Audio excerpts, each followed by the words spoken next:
Good morning. There are a few people already joined, so let's wait a few minutes, maybe 2 or 3 minutes before we start, so that will give enough time for others to join.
Well, maybe we can go ahead and start. Good morning, everyone, and thanks for joining us today for the workshop. This is a virtual grant writing workshop organized by Alliance for Research, Innovation, and Education and University of Bardar University.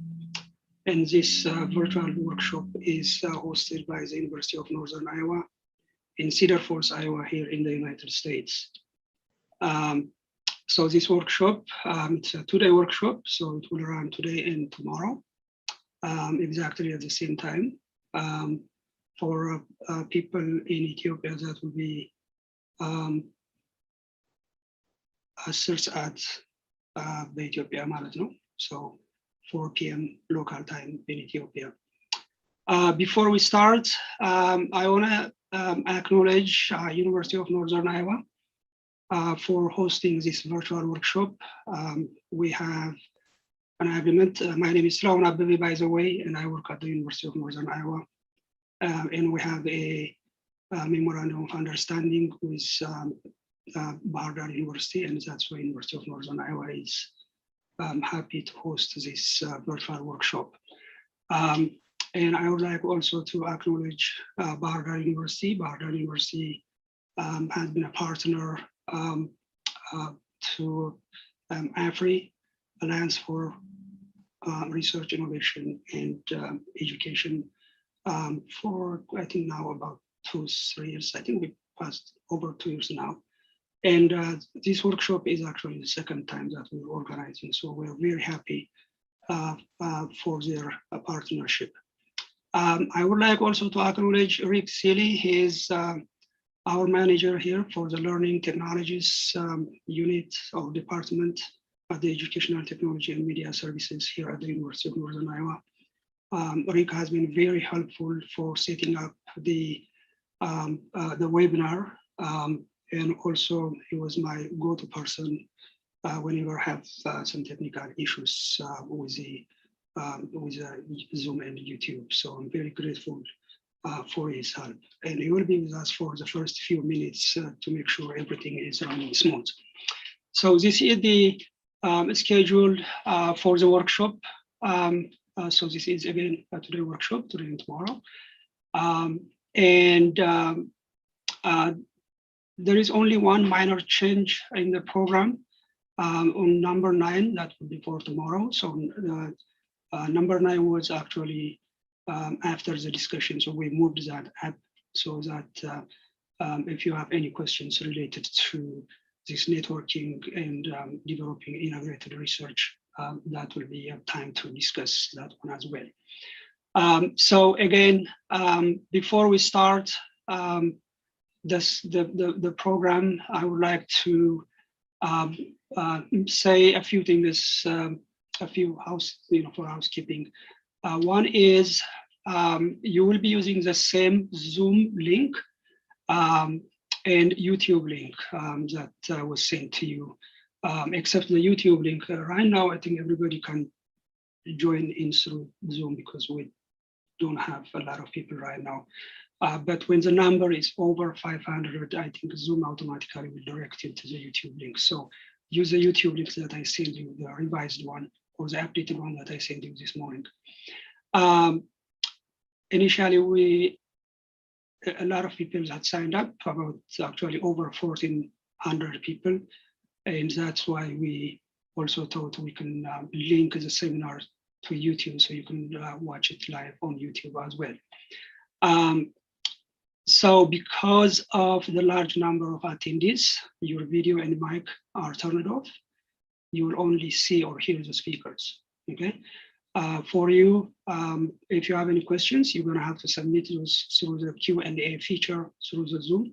And I was told also there is a way to do that on YouTube for those who are attending on YouTube maybe, but I haven't figured that one out yet, but I will be able, hopefully, to do that.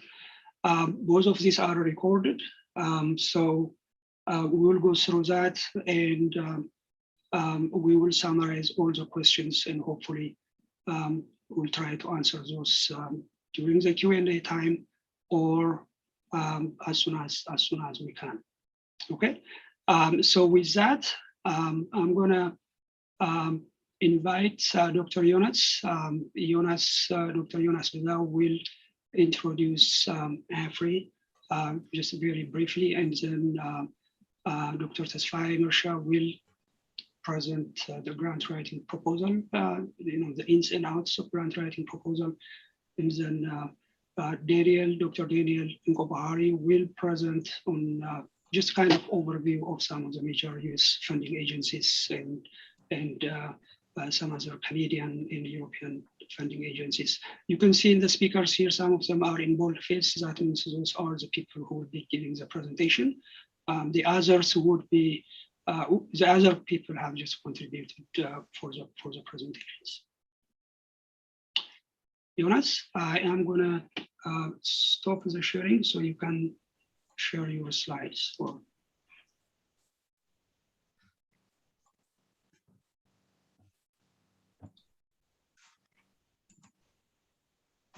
Can you see my slide?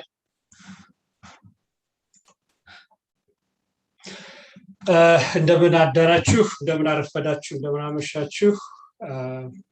Good morning. Put it in a presentation mode. Can you hear me? Yeah, put it in a presentation mode. Okay, thank you.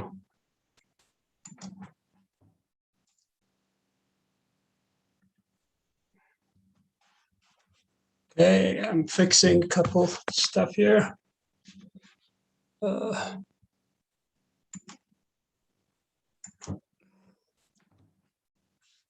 Is it presentation mode? Can you see it better? Yes, go ahead. Okay. እንደምን አደራችሁ፣ እንደምን አረፈዳችሁ፣ እንደምን አመሻችሁ. Those of who you are here in Western Hemisphere, in Europe, in Ethiopia and Asia. We have a couple of people from Taiwan and Japan as well. This is Jonas Kuzau. I'm from Purdue University. Also, I have another job at the Procter & Gamble company. I'm introducing to you the Alliance for Research, Innovation, and Education. This organization was created a couple of years ago in partnership with Bahar Dar University. They are our host, and who we are. We are scientists, educators, engineers, technologists. We are either origin from Ethiopia or French of Ethiopia. All we stand for is to improve the quality of life of our people now and generation to come. We do that by improving the quality of education, the quality of research and innovation in Ethiopia and partners abroad. We are right now about 90 members of different disciplines. We have engineers and agriculture sciences, natural sciences, social sciences, computer engineering, and so forth and so forth. We have experts, actually, I cannot even spell out. So this resource, the majority are located abroad and few in Ethiopia. We are coming together to help people to grow and partner together for the future. Our vision is very simple: create a better opportunity for everyone by inspiring shared knowledge to achieve the fullest of their potential, participating to contribute the betterment of our society. When I refer to society, it is in Ethiopia or in Africa or across the world. But our primary focus at the moment is the betterment of our society in Ethiopia. Our mission is improving the well-being of our society now and generation to come through improving education, research, and innovation. These are the original founders. We call them founders because we came up together to reach out to multiple universities in Ethiopia and research institutes in various areas in Ethiopia. But finally, we were able to secure relationship with Bahar Dar University. Thank you for its president, President Frey Tegen, and as well as his leadership team who have dedicated time with us to be able to pilot our mission, our vision to across Ethiopia. And Bahar Dar University is our pilot university. What that means is that we're going to learn with them how we can achieve our mission, our vision, and our goals. Once we learn with them, then we can expand across Ethiopia and further, if at all possible, across Africa. And I'm very confident that will come sooner or later. But we agreed to start small and grow bigger. We have a lot of ongoing efforts from the past to now. We are creating expert group, whether you are an engineer or social science, a physicist or a chemist or biologist, agriculture. We're going to create a user group or expert groups. We are implementing a short and long-term courses workshop. This workshop is a part of that grad strategy to give people a way to improve their research capability by bringing money and organizing their research groups. Your trainers today are well-equipped and well-trained and at the top of their career. We have trainers both from the US and Europe, from right to left. You see them from University of Northern Iowa, which is our host today, University of Cincinnati, to Purdue University, where I come from, City Elizabeth, and University of Southeastern Norway, from University of Washington, University of Toronto, and the environment research in Germany. These are well-trained, highly experienced trainers. Please make sure you pay attention and utilize the training you got today. What do we expect the outcome of this workshop. We don't expect you to be the expert grant writer at the end of this workshop. However, we believe you will be able to navigate the process of application, identifying ideas and for potential funding agencies, and partner with your group, creating a small group discussions, how to write grant and assemble them the grant together, send them, get funded, and improve your research and help your community. Those are our goals. At the end of the day, all we want is the betterment of our society through improved education, research, and innovation. I can tell you for sure, today, there are over 1,400 people registered. However, we probably get about 400 of them right now in the list. These people come across the country truly. We have people from Jijiga, Sumara, from Afar, from Dredoa, from Bahar Dar, Gondar, Dabra Tabor, Dabra Marcos, Jima, Bonga, Walaga, Nemitz, from RC, from Addis Ababa, from Wollo, Dilla, Awasa, Almaya, Nemit. We have all of you here, and we are very, very much proud of you for you to join us and utilize this opportunity. We encourage you to visit our website, and it's under construction. We try to make it better every time. Please sign and register, and we encourage you to do that. With that, I'll pass the trainers to give you the next 2 days, and congratulations for you all. Amasagrano. Thank you. All right. Thank you. So Tesfaye is going to start his presentation now. Yes. Can you unshare yours first? Yes. All right. Let me share my slide.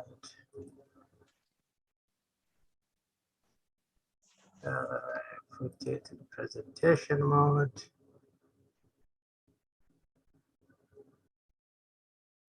Tesfaye, before you start, there are a couple of people who are having issues with the sound system. Attendees, make sure you can hear us. If for some reason you can't, send us on your response on Q&A. All right. Thank you everyone for joining us this afternoon or here in the US this morning. My name is Tesfaye Mersha. I'm here at the University of Cincinnati Children's Hospital Medical Center. So some of you mentioned in the chat that you want to get the slides. Of course, we are preparing all the slides and other teaching materials all together. We'll send after the presentation. So bear in mind, you will receive all the materials. So what I'm going to give you a highlight this morning is about what are grants and how we write grants, and some of the tips as a grant writer. I have so many setbacks, so many success in getting grants, and I will share you my own personal journey in this workshop. So the first thing as always do is learning objective. As Dr. Jonas mentioned, there are some basic things that we expect all of us to learn from this this workshop. You know how to. And in my case, I will give you some hint or some thoughts as how to identify research ideas, and of course ideas are plenty. We always get ideas, but how to turn those ideas to research concept, hypothesis, and then to a fundable thematic approach or a project. So and again, the most important thing is not just the idea or the grant, but how to really follow a request or application guidelines. And as I mentioned, I will give you toward the end some of the my own personal experience in grant writing. So some of the things that we're going to go through this morning is about grant idea, generating ideas, whether the menus or the required stuff to generate idea, and how to find grant mechanisms or sources, how to develop proposals, and of course submitting proposal. And then once you get the grant, and the next step is, of course, you have to manage the money, because unless you manage it well, you will not get it back, or the funders will take it away. And I will discuss some of this, but most importantly, some parts will come after me and tomorrow. So there will be some really detailed presentation for each of these. So I think, as I always like to start with the idea of grant indicators. The most important thing when you look of grants are always, successful grant award is linked with your profile, your publication, your bio sketch, or your resume. So unless you have a strong publication record, is sometimes it's very, I would say, very difficult to get grants. So always when you think of grants, back it up with your own publication record. As you can see, in the US, this bubble shows the proportion of publication across the globe. You can see in Africa, there are really tiny piece of the world publication contribution. So this really goes proportionally. The amount of money goes to the fund to research. If you look, the United States is over 40 billion for research. So you can imagine how much research money goes to Africa or Ethiopia, so that to generate this kind of publication. If you look even with an Africa standard, as you can see here, the most of the publication comes actually from Nigeria or Egypt, Kenya, or South Africa. So when you look at Ethiopia, it's over 100 million population, the second to Nigeria, I believe. So the publication record is so tiny compared even as small countries like Kenya or Uganda. So we need to change this. Unless we change this trajectory, I don't think it's good enough to talk about grant, because publication is the best and the most indicator of success for a grant. So having said that, what is a grant? So let me give you just, this is a very common thing, maybe everybody knows, but we need to pay attention that grant is a conditional gift with strings attached. So it's not on the other hand, it's just to say it's not a donation. So when you get a grant, when you submit a grant, the funders are not giving you the money for the sake of your interest. They have a vast interest of the idea that you are proposing. So it's stringent that you have to answer to the funders. So, the funding source identifies a problem, or you will identify the idea originates with a grantee. Sometimes the funders will say, okay, we want to study, livestock, human interaction. So you need to propose on that area. On the other hand, you may also have your own idea. You want to develop a microbiome or something in Ethiopia. So the funders may be interested to see how the microbiome ecosystem in Ethiopia versus the Western Hemisphere. So you may have the idea, the funders may be interested in your idea. So either way, the funder may give you the idea, or you may have your own idea. In any case, the funding is for a specific purpose, and it's a time dependent. It's a certain period of time. Most importantly, as I mentioned, it's not a donation, and the money has to be utilized for the purpose. It has to be planned. It's not, you cannot use it for any other purpose. So that's why it's not a donation. So in terms of funding, who's funding, sometimes you may be interested who is funding actually, in some cases in the US now, in many countries, at the federal level, there's a big money. As I mentioned, NIH, National Institute of Health in the US, is a federal funding agency. So it has a big amount of money. So it's over, as I mentioned, over $40 billion per year, $43 billion per year in this year. And there are over 54,000 grants supported within a given year. So you can see the federal government has a big resource to support scientific discoveries. On the other hand, regional states like the state of Iowa, who is sponsoring this workshop, they have their own local money to support some local issues.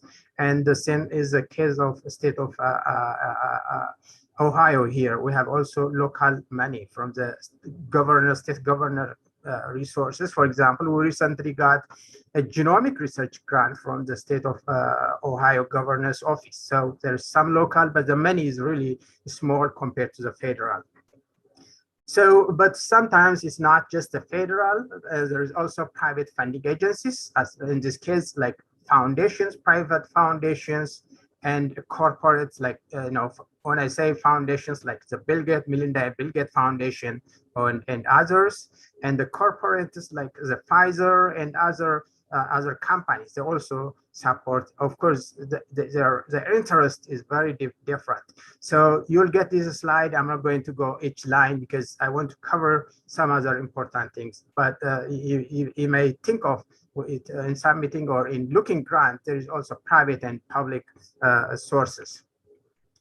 So why grants? So in this case, see. Okay, why write a grant? The bottom line is you have an idea that you are passionate about it, but you need resources. An idea by itself has nothing to do in accomplishing those ideas, because you need resources. But because of that, you need money, and usually research ideas should drive funding. It's not the reverse. Because of you have funding, you cannot really do research.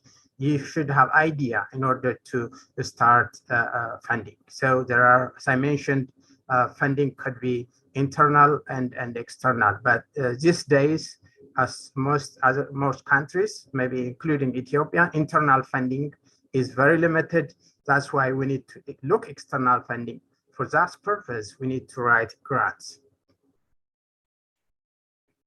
So who can write winning grants? So sometimes, grant writing is not preserved, or it's not a privilege for a few or selected. So anyone with good training and ideas and stamina to persistently or consistently look for can get funded. So there is no substitute to that. You have to work and be smart enough to identify sources and go for that. So so anyone can write any grant.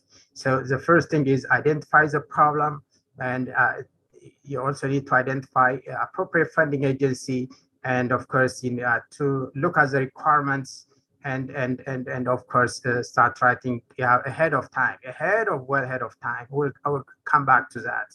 So the bottom line is grant writing is a science and an art, because you have to have some scientific understanding of the process, and also the art of doing grant writing. How to frame it, how to work around the different components in a way that reflects your art skill. So I think there is a lot in this regard to say, but I will continue on that. Why do funding agencies give grants? So as I mentioned earlier, it's not a gift, but they have a mission. So for example, NIH in the US, they have a mission for public health. So the government, the Congress appropriate funding for the research for public health. So that NIH has a mission to address public health issue. That's why we are requested or were asked to submit a grant, because the funders want to achieve their own mission. They can't do the research because they are not expert, but they have the money. So we have to match the resources with the scientific community. That's why they fund grants. So what are the key good grantmanships idea? What are the what keys you want to know about grantmanship? The first thing before you do anything is understand what to do. Of course, this is obvious. If you are a psychiatrist or a pediatrician, you know what to do, and what comes next is how to do it. The problem, but how to do it, when to do it. Time is a factor here. For example, in this year and last year, if you have a project related to COVID-19, this is a perfect time to get grants. So compared to if you write a malaria or other things. So the time is always good for grant writing. You have to be really time your application. And of course, you have to plan it well. You have to have really passion and commitment. And there's no substitute for commitment and passion in writing grant. I think this is the most important thing to attend whatever you plan to attend in a grant, and for that matter, for any scientific or life. So as I mentioned earlier, so some of the basic tenets of the grant writing, as I mentioned, understand the agency mission. If you are writing for NIH, understand what NIH is looking for. If you look for NSF, understand what the NSF mission. If you are looking for CDC Africa, you need to know what African CDC is looking for. So each organization or each funding agency has their own mission. So we need to stick to that mission when we apply our grants. Of course, the whole idea of grant is similar, but it's somehow specific to each agency based on what they are looking for. So what are the elements? I will go through some of these really very important things in a second, but we should have good ideas. As I mentioned, ideas, there is no substitute. The good idea is almost half gone to grant process. And then good timing, as I mentioned, writing COVID or some other important current AfRIE issues is important. Good presentation, there's nothing important as well, as I mentioned, good presentation, unless you present it in a very readable and easy to navigate way. Reviewers, which we discuss later, will have a hard time to understand your grant. If they don't understand, then it doesn't matter what idea you have. It is stop here. And that's why grantmanship, you have the idea, everything is in your favor, but good grantmanship is really important. Of course, you need to have good reviewers. So the judges are here to see how well you frame every step of your grant writing. So reviewers has to really acknowledge and appreciate what you are trying to achieve. And in some cases, as anything in life, you should have also good luck, so that everybody is in favor of voting in favor of your cause. So to give you a very overall view on this, develop your project story. You have a goal. And of course, you need to show the gaps in knowledge, capability. What is the gaps? In your background or justification, you need to tell me. I right now we're 100 feet, and if I do this, we need to get to 1,000 feet. You have to show me what the existing gap, and if I give you the money, how can you fill those gaps? So it's really, we need to show that the money is here. What is the gaps? The gap in knowledge, that gap in practice, or anything is important. not only the gap, sometimes you can propose, you want to go to the moon, but, do you have the knowledge and the hypothesis, the research question, how you do that? Those are really important things that comes next each other. It's the chain of questions that comes, how you address those knowledge gaps, how you frame it in a hypothesized way, how do you test your hypothesis and approach, once you have those hypotheses, you can hypothesize, as I mentioned, to go to the moon. But how do you achieve that? Do you have a good approach? Do you have the resources? Do you have, the collaborators? How it is different if you cannot, how it's different from the others? So these are critical steps. I sit in an NIH review panel as a reviewer. This is the most important part, because you can show knowledge gap, you can show hypothesis, everything, but how do you get that done in a very specified time that you are allocated? Of course, the significance, if you achieve those, if you go through those approaches and achieve the goal, what is the significance of your project? Do you change the child, birth rate, or do you change the pneumonia rate, or do you change the milking status cow production or the farming system? So those are the bottom line.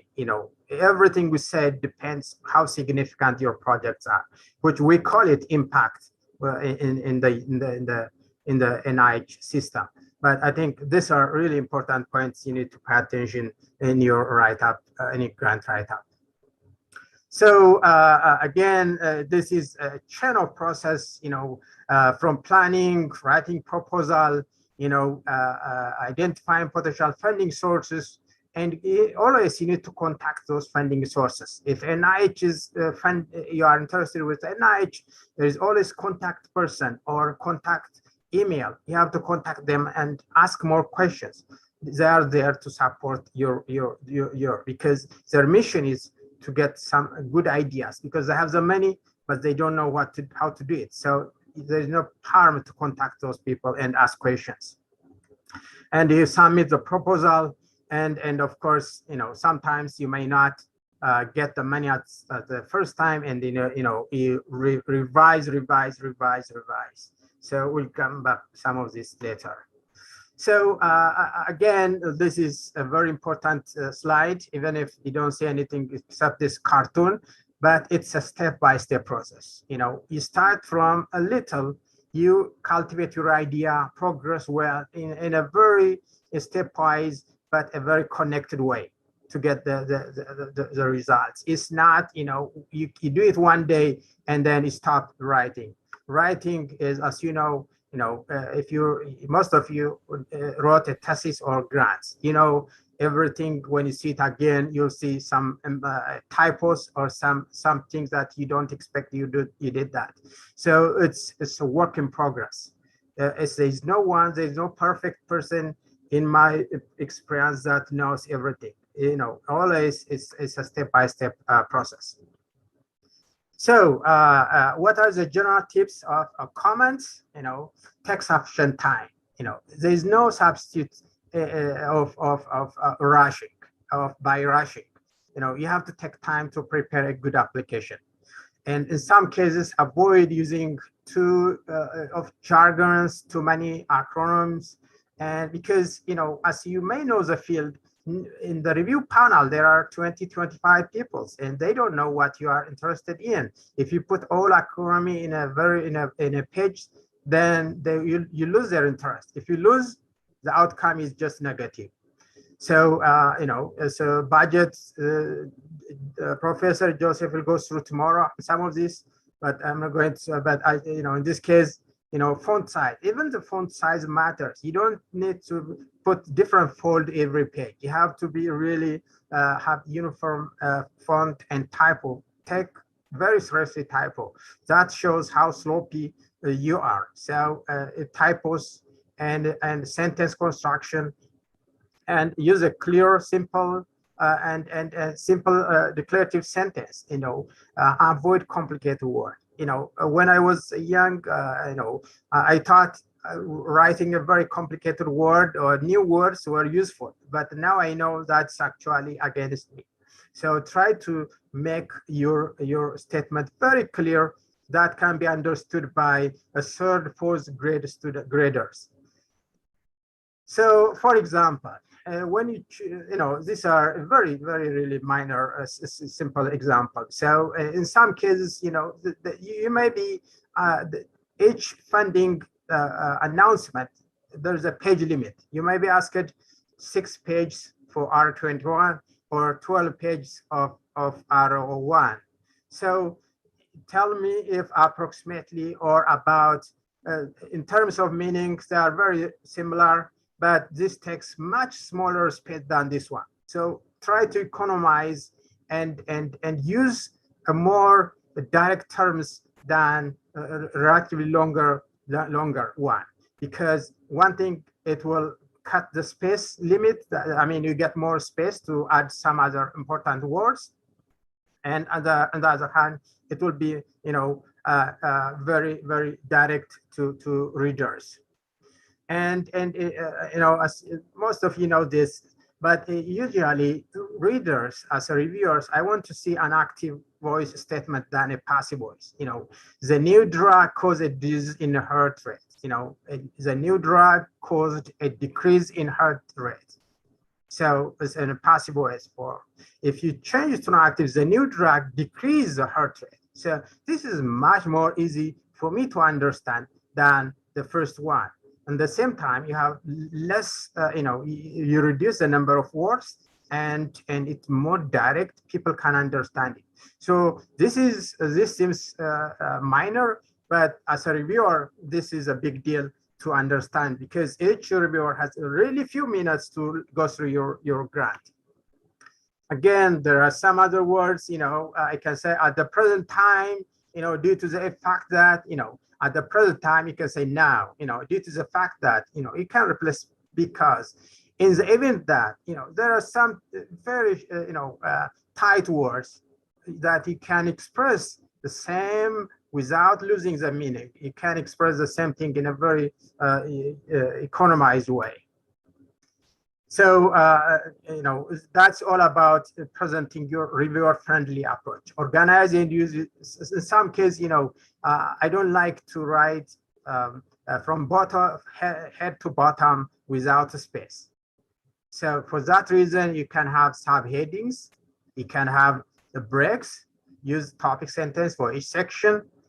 Sometimes agencies or funding agencies may have their own suggestion. And above all, you need to have some white space in between, so that give reviewers a break so that they can analyze what your thought process. Otherwise, if you have the whole page without a break, the first thing that comes to my mind, even without reading, is you don't provide me good material, so I'm not going to be good for you. So give a very readable, friendly or reviewer friendly material. So coming back to idea, I think your idea is your product, as I mentioned. If you are in any job you do, your idea matters. But in grant writing, your idea is, of course, your product. You have to develop those ideas to a resistible or resistably fundable grant. So as I mentioned, grant by itself is not, idea by itself is not going to turn to grant. You have to really turn it to a fundable idea. Some of the characteristics of new product, I would say new product is your grant idea.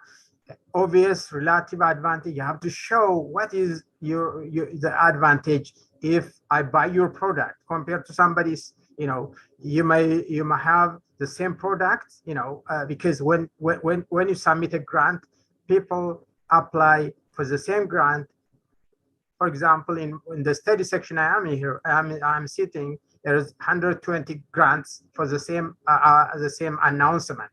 So there is only about 7 to 10% of success rate. So in order to be in that 7 to 10%, you have to give me an obvious advantage that you will present to compared to what others can provide. And you know, you have to also sometimes you have to show me whether, you know, it's compatible to the existing usage. You know, in some cases, if you introduce completely new idea, and especially in the context in Ethiopia, where maybe they know, so in that case, you know, if the technology is completely new, so it's very challenging to adopt. For example, if you are you have ideas that requires electric power, if you are interested to do that technology in a very remote, no electric power, then that idea is not going to work. So you have to make it compatible with the existing system. And of course, give the opportunity for the consumers testing. You know, consumer in this case is, you know, the funders. You know, opportunity to observe its newness, and you know, you have to show me what's unique. You know, there is innovation section. You have to show me in the innovation section what is new about that. And most importantly, try to present it in a simple way, not complex. The more complex you write, the more difficult for funders to fund your idea. So always start with good idea, as I mentioned. So start with a question. Poor idea will never be successful regardless of how well they are packaged. You know, in some cases, you'll be a good writer. You'll have really everything we said, but you know, the idea is much important, because without good idea, you can't package it, really put it in a very good way. But without idea, that good idea is not going to play. And at the same time, unfortunately, good ideas are often not funded because they are not packaged well. I think this is a paradox. In some cases, as a scientist, we all have good ideas, but we're junior, we don't have good experience, and we cannot package it in a way that reviewers like or funders like. So that's where we can put now this type of training, how you package, how you really expose yourself, because I know everybody has a good idea, but the thing is how we convert that idea to a funding idea.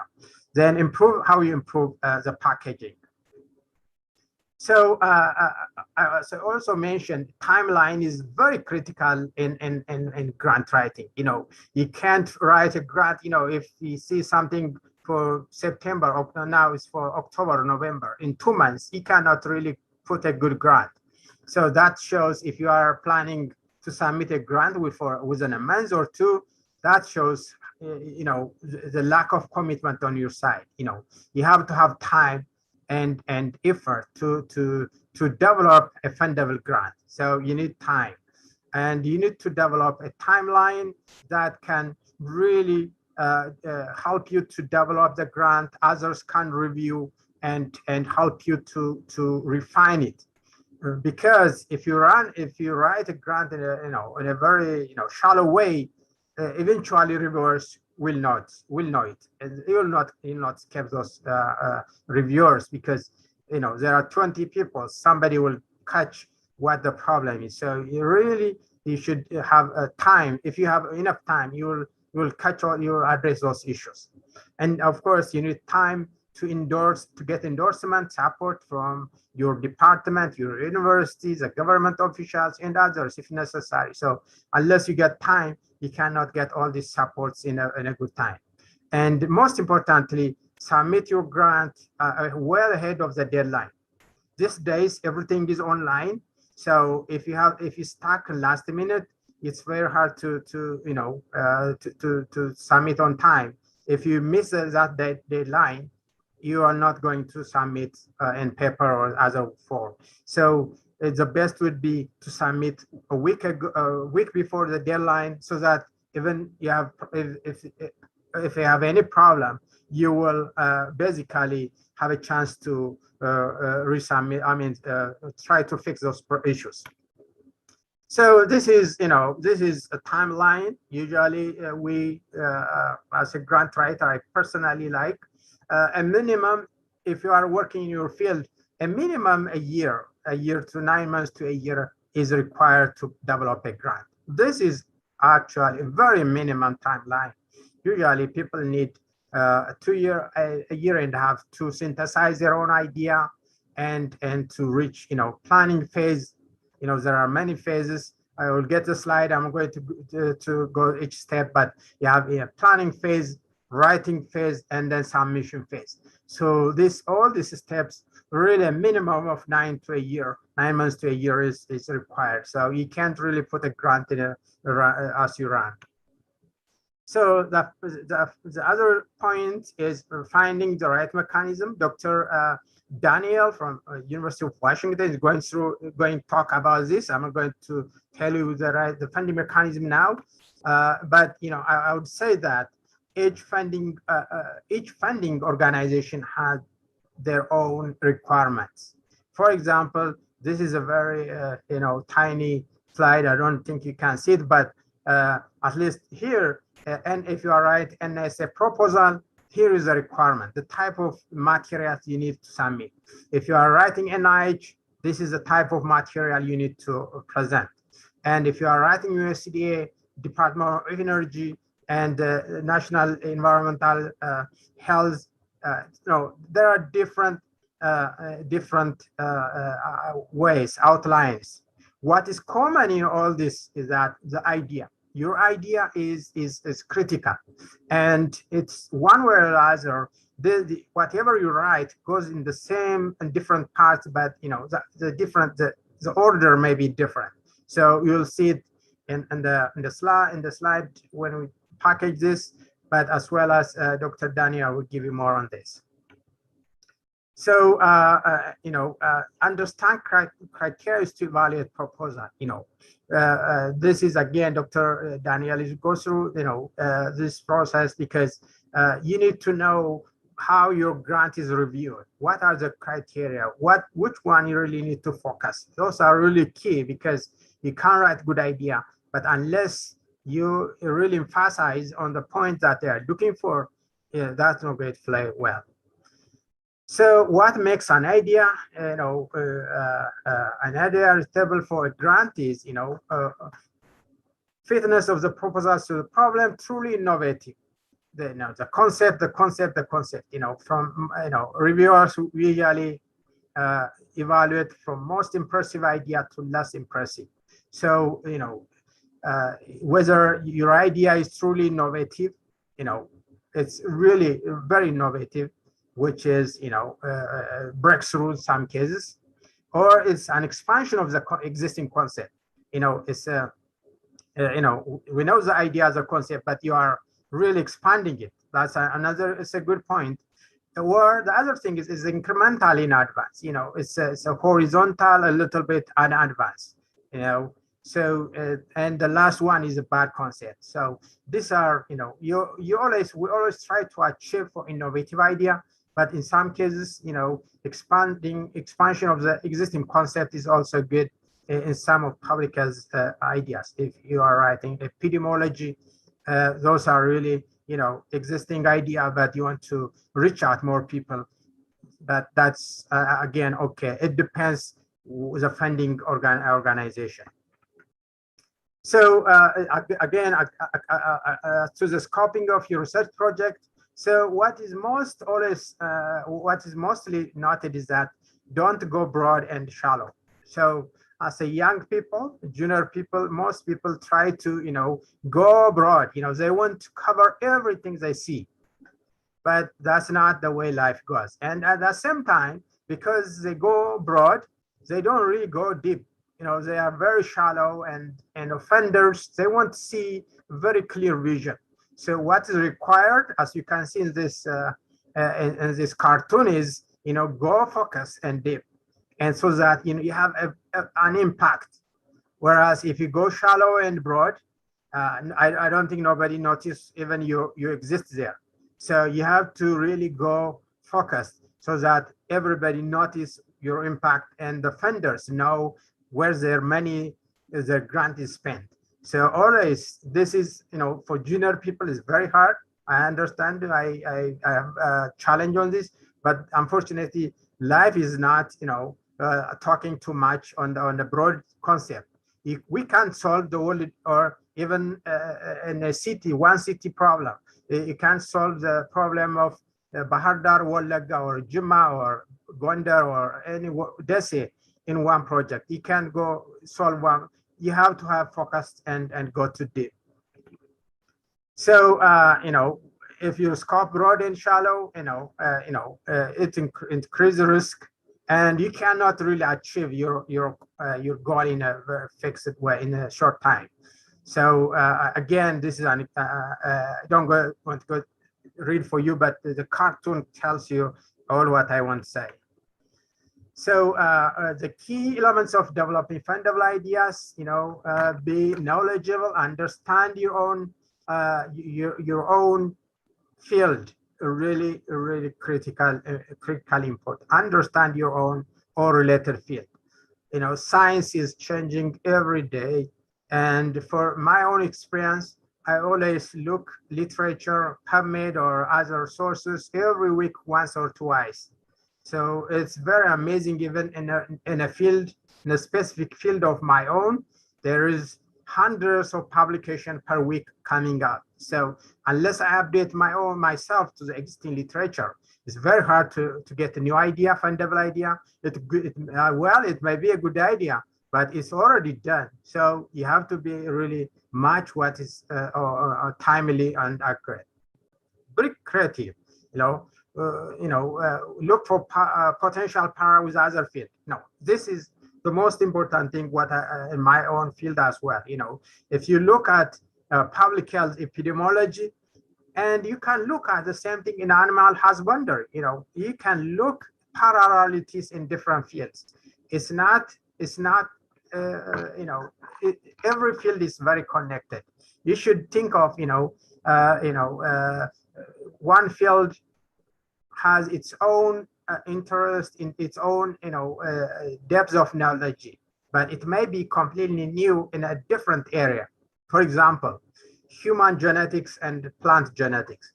These are traditionally very different areas of expertise, but these days, because of the genomics revolution, the genome-wide association, and all others, either human or plant or animal genetics utilize the same methodology.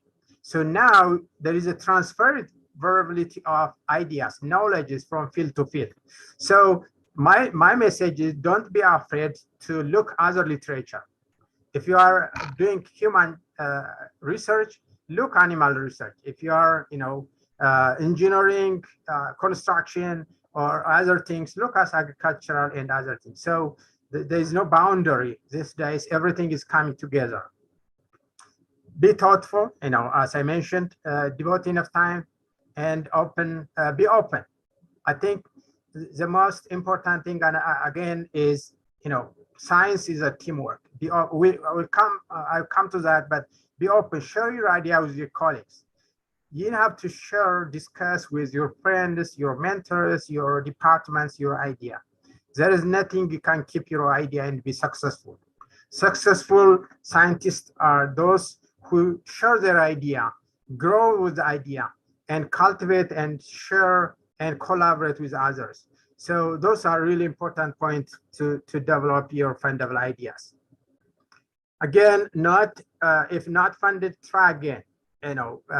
Unfortunately, as I mentioned, the 120 grants in my study section, there are only 10 or 9 grants supported. So it doesn't mean the journey stopped there. You need to really try again and again.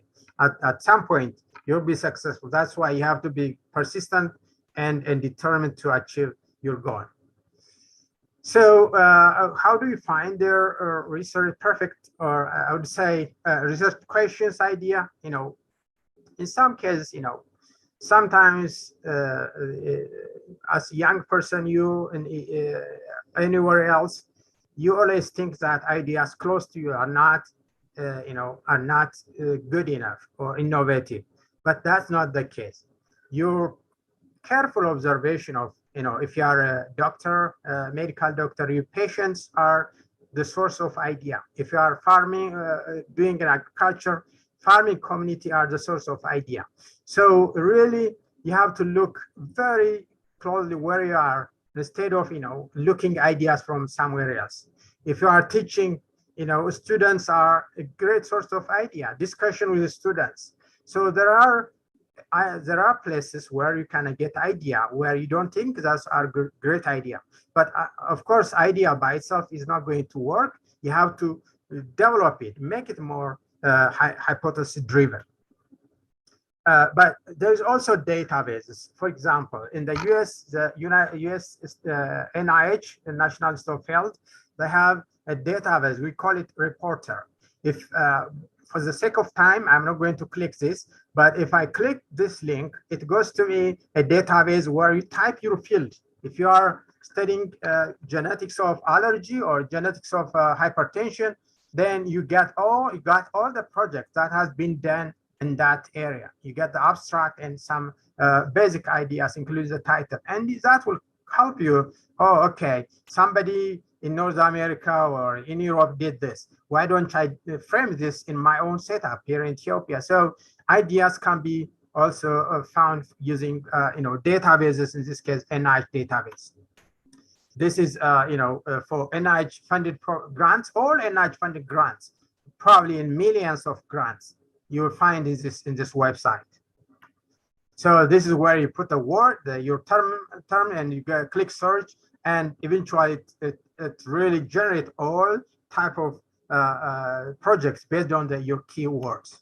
And this is you can go through. You can see, click this one of the grants and tells you what is the project title, the abstract, and who is doing, which university, and what the money, all details. So if you try to look at this and get some motivation on this. This is the abstract I mentioned. You got this abstract, but think about how you do it in your own context. Of course, this is, give you some idea, but doesn't take you where you want to go. But, it's where you can get some idea.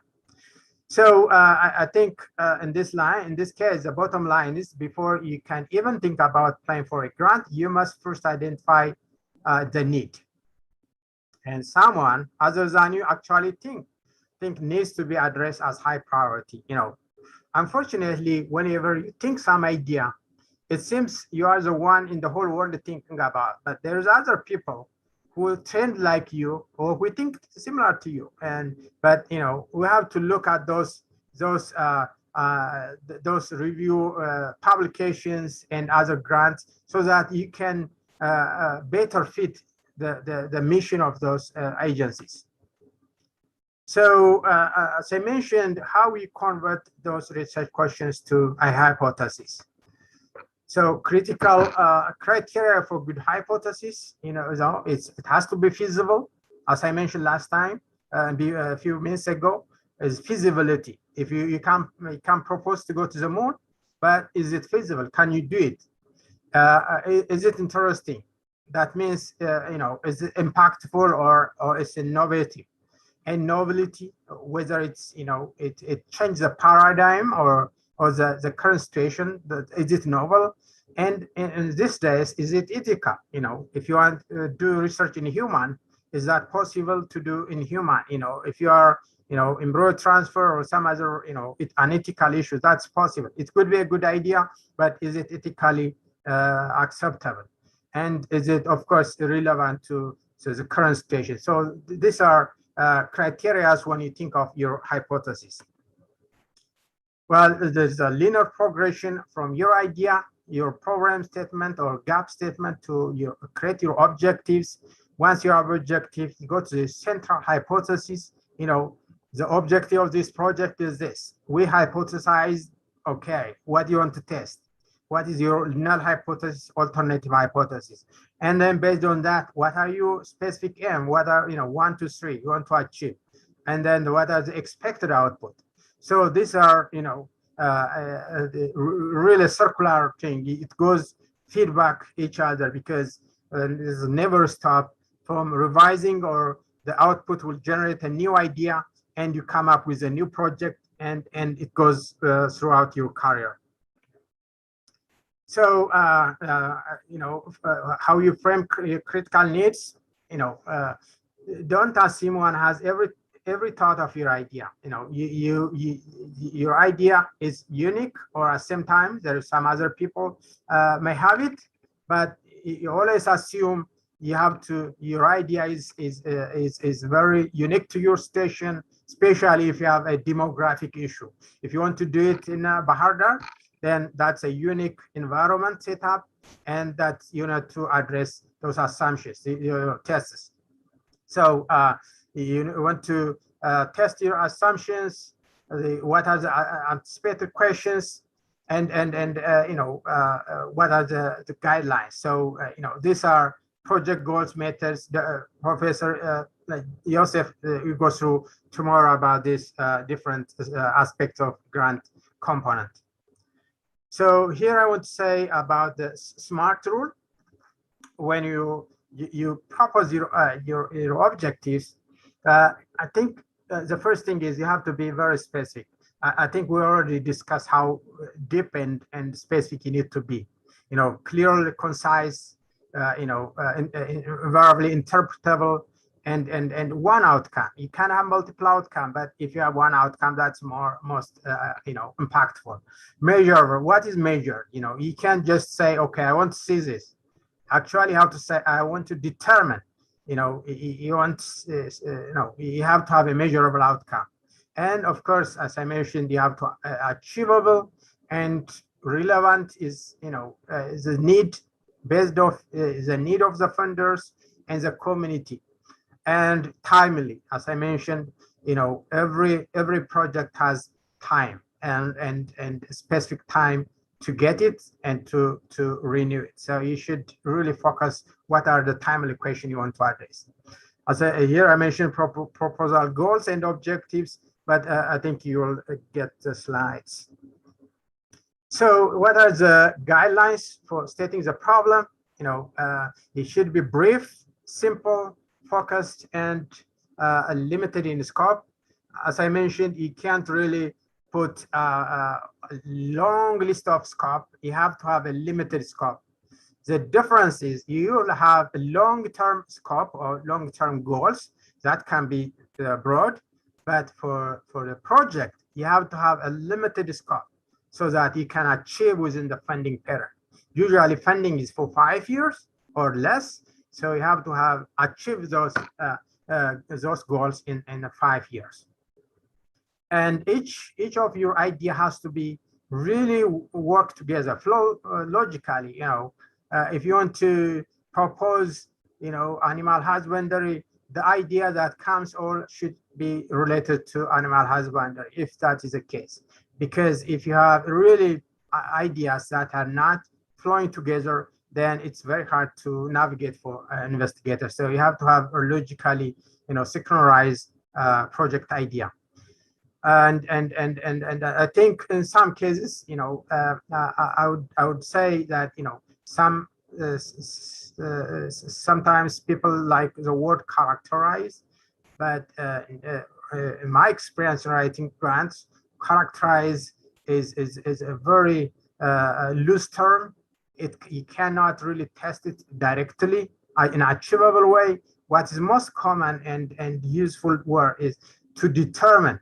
This has a direct, really transferable way to reviewers and readers. Or you want to establish or determine, and those are really good words because words matter in grant writing. As a junior person, sometimes you may, as I mentioned, you want to go, shallow and cover everything, which gets you a level of overly ambitious. So really keep focused and keep it simple, and that comes with experience. But discuss and share with others, senior people, so that your project is really realistic and you can achieve it in a given period of time. So what has already been done is a field, and again, when you look at the key questions to address, you need to explore what has been done in the field, why is this work important, why you are the most important person. So, these are questions you need to answer in order to address those key questions. So build a case for your proposal, make it visually appealing, for the reviewers. Cultivate or captivate the reviewers by flashing passes to them. I would like always to say, sometimes I would like to emphasize again some words again and again in a grant, so that the reviewers is not going to miss those by reading two, three times. So that's the way you need to make your case directly communicate with the reviewers about your grant. So again, as I mentioned, I think this is my third time to say it, keep it very simple, avoid jargon, remove or define acronym, and use avoid using sound bites, and bring the reviewer up to speed, repeatedly. So tell them the story.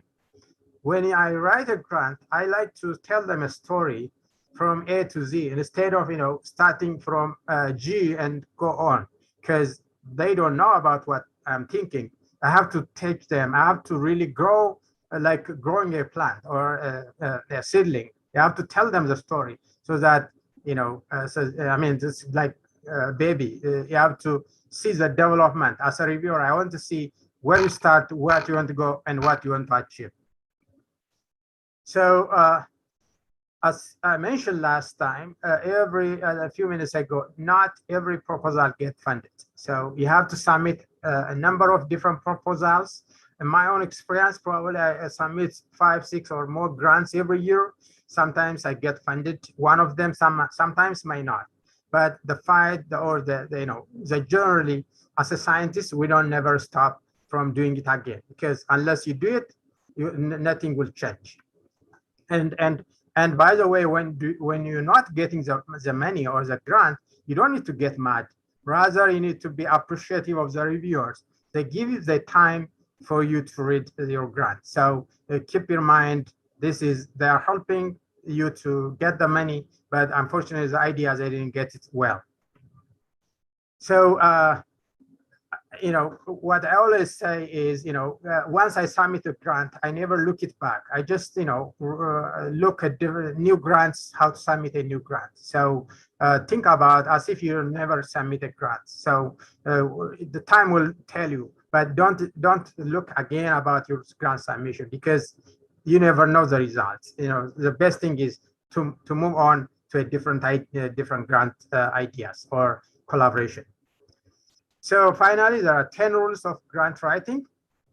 The first thing is, know the literature, know your audience, and follow your direction, state your hypothesis.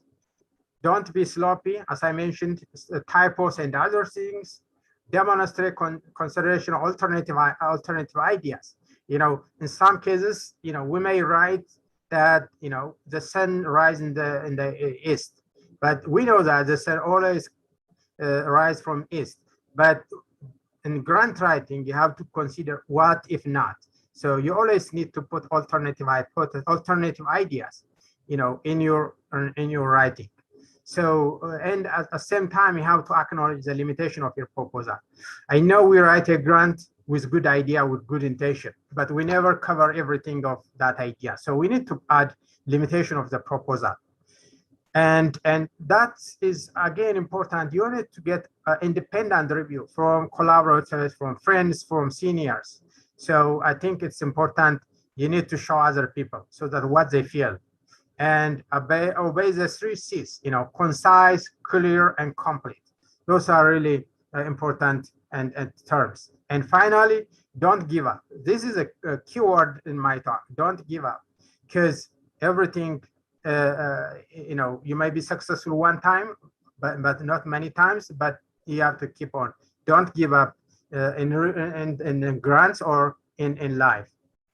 So I want to stop here for a few minutes and then continue the discussion. So why don't you take a break for 10 minutes? Is that okay, Mr. Chairman? Thank you. Yes. Thank you. That would be great. So we're going to meet what, 9 in 20 minutes, 15 minutes? Yeah, Or you want to make it 10? 10 is good. Okay, in 10 minutes, everybody. Thank you.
All right, can you go ahead and start?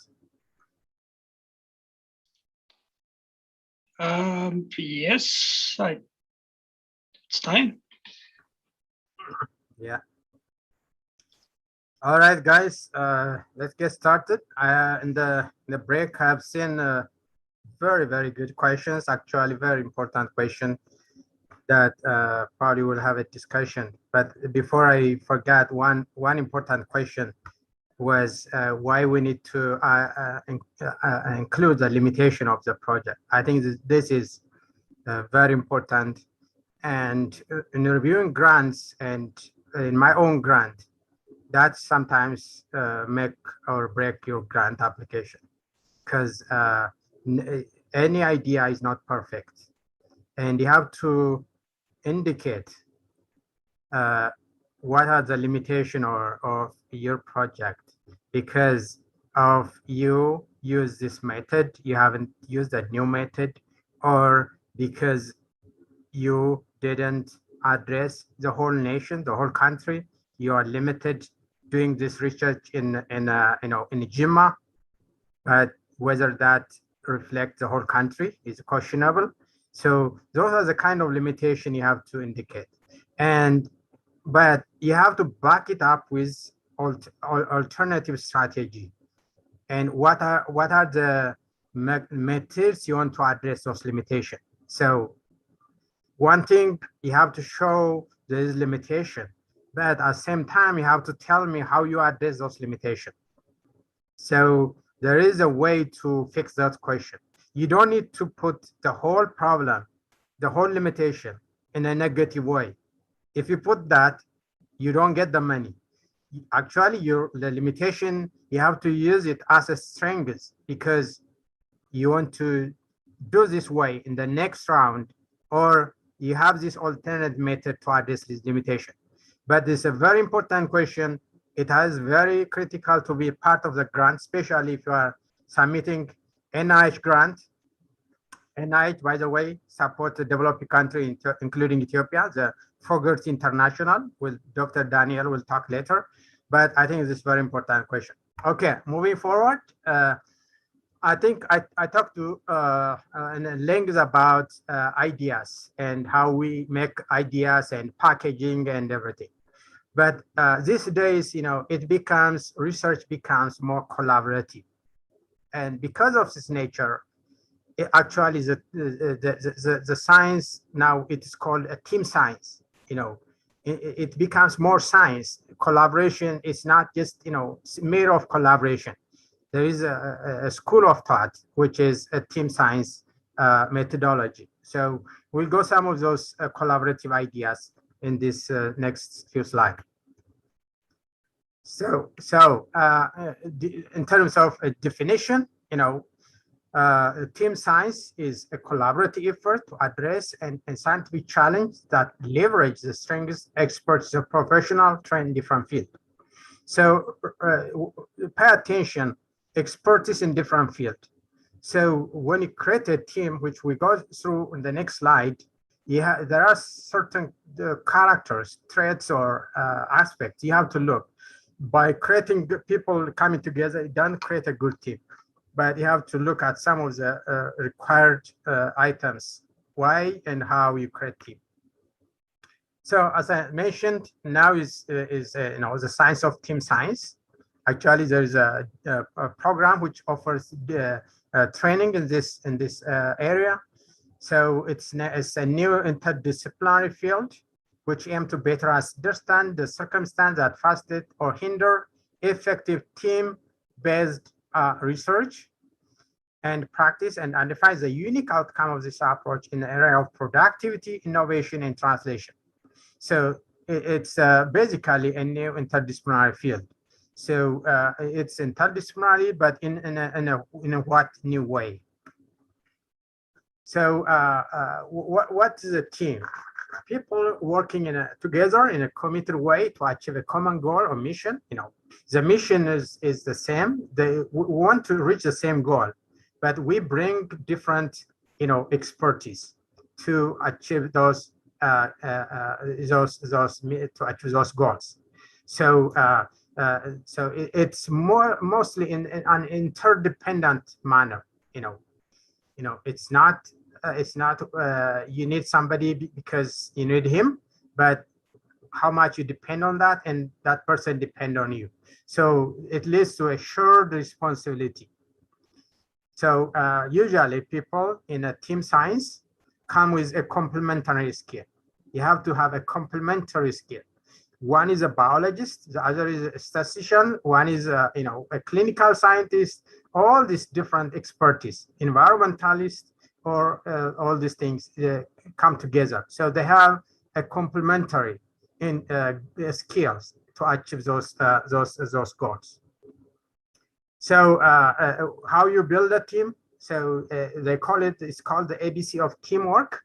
The attitude, behavior, and cognitive state. So these are really important. What is your attitude, behavior, and your cognitive state to create those things? These are utilized in forming, building a team in a team science approach. So as I mentioned earlier a little bit on the team composition, first of all, individual who value working in a group. Some people, unfortunately, they may not be a team player. So those are sometimes distractors. So individuals come to the team, they play in a constructive role and together. So that's important. And the other thing is group composed high ability members who can learn, reason, adapt, and solve problems. We have to learn from each other. If you are a plant scientist or animal scientist, we need to open to learn from each other, because as a team, we need to be in the same page to achieve the same goal. At the same time, if we are not open to learn, that's a challenge. So we need to learn, reason our ideas to the other team member, and adapt and move on in solving that problem. So we need to have optimistic rather than pessimistic view. And otherwise, if you are pessimist, then you have a negative impact on the whole goal of the project. So this is really, we need to be very, very optimistic or very due diligent in creating or in formulating our team. So in creating our agenda as a team, we need to sort out the prior works. Professor Joseph will go through about this in more detail, but I think whenever you define your agenda as a team, you need to show your prior work, what's the current project, and what's the future project, and what's the long term of the team. So those are really a very continuous approach to show, as I mentioned, it's growing like a baby. You have to show me what have you done, what is support your idea for this project, and what's your project, and then what you want to achieve, where you want to go, and eventually what's the long-term, probably a little broader view. These are really important to show me that you have the stamina to go through all this. In a collaborative hierarchy, as most of you know, usually in my early age, we are mostly unidisciplinary. So everybody's an island. If you are a physiologist, you are the only person in the whole Ethiopia. I remember my time in Alamaya. So there are people who they are the only person known as the only one in the country. So the same as, if you are an animal breeder, maybe you are the only one or something like that. So this is a unidisciplinary way, which is not going to help us as we move in this connected world. So now the next level, at least much better, is a multidisciplinary. There's some connection, give and take in different fields, but in a more interdisciplinary way, you have a more shared vision. Here is give and take. Here is more shared vision. Whereas in the current view, this is more of transdisciplinary. You could be animal science, you could be plant science, you could be fisherman, or you could be engineer. we work together for the same mission of humanity. So it's more a transdisciplinary way. So there's different concepts here. I'm going to read them, but this is really important to think of how you see yourself in this process. For example, I like the idea of One Health. Most of you in human or in public health know this idea. Recently, there's One Health concept. So the idea is One Health is stating, we all share a common vision, common future. Whether you are an animal husbandry, in animal science, in human genetics, or human epidemiology, or environmentalist, we all work for one thing, which is for human health. So this is a more transdisciplinary way. We have to learn from each other, and we have a shared vision. So I think I encourage most of you to learn and think about a One Health idea, which brings different discipline. It could be engineer, it could be public health, it could be environmentalist, whatever the different. They have a role to play in this One Health concept. So why we need this team? This is a cartoon. Basically tells you, as you have a diverse team, if I think I would stress this, if you manage well, you can see the productivity goes skyrocket. You have really high productivity because everybody brings different things to the table. So there is a productivity is really high if it's managed well. As I mentioned, this requires to understand the team role, positivity, positive energy. If somebody brings a negative energy, then you don't see this productivity. Of course, it goes down completely in the reverse way. So if you are a homogeneous team, if you are, think the same way, all human science, human genetics, all animal genetics, if it's more homogeneous team. If you manage well, of course, you'll have some productivity.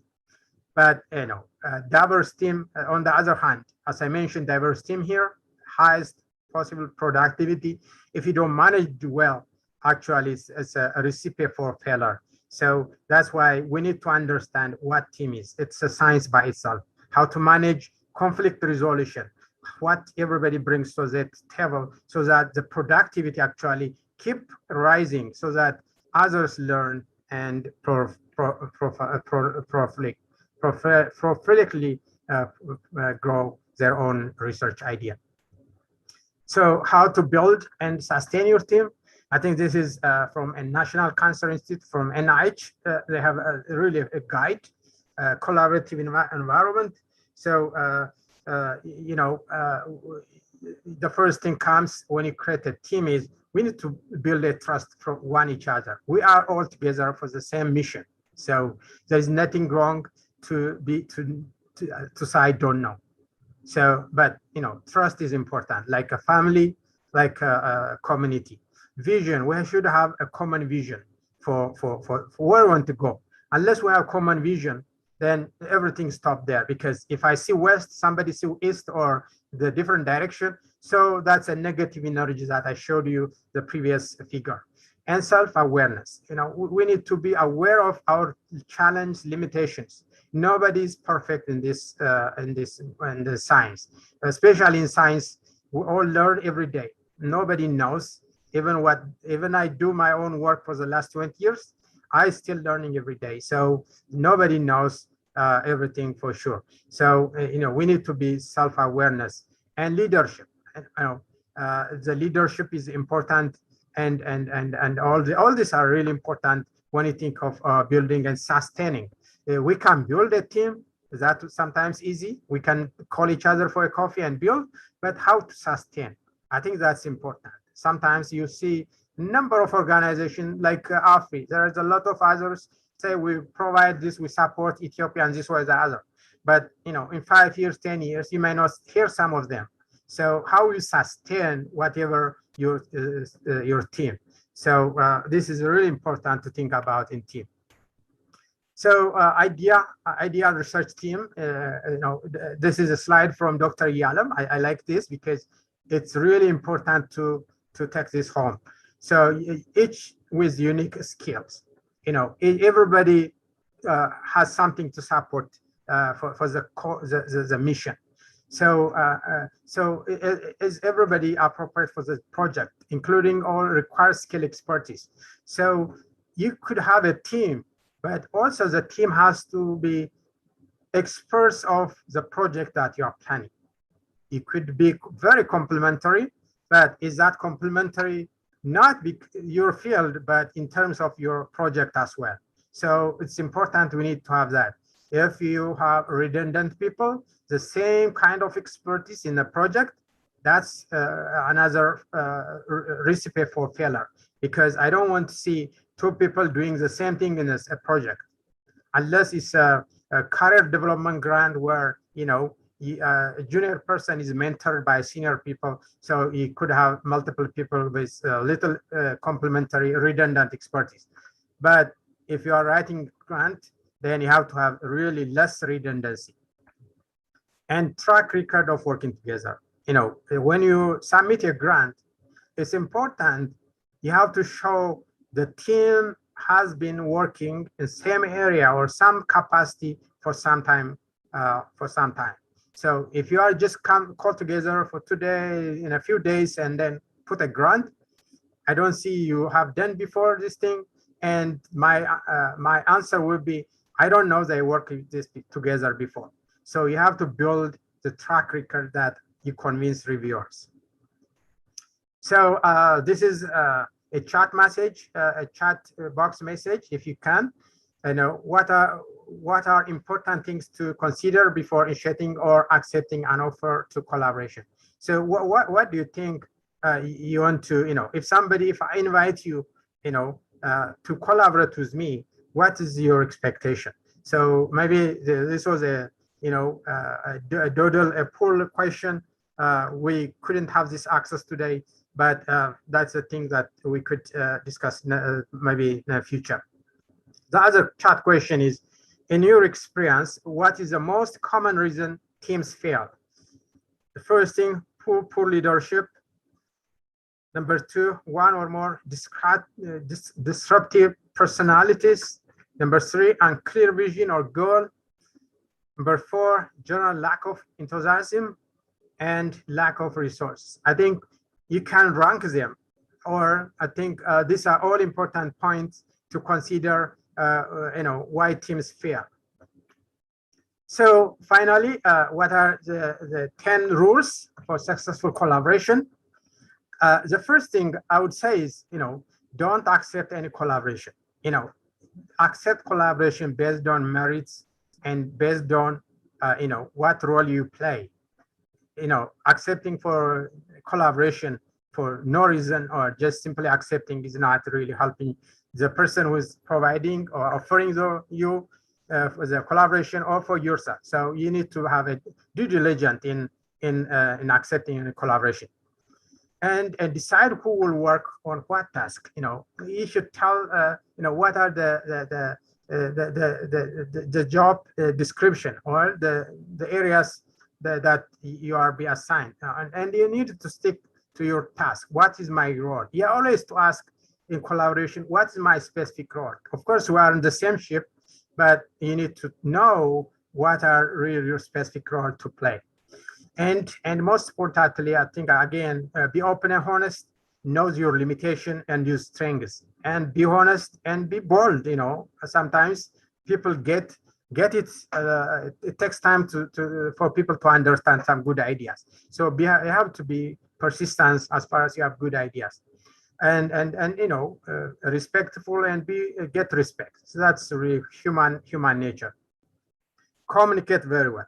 Sometimes we in our inner side, we talk a lot we understand a lot of things, but unless you communicate to reviewers in this case, or each other, there will be some miscommunication, misunderstanding.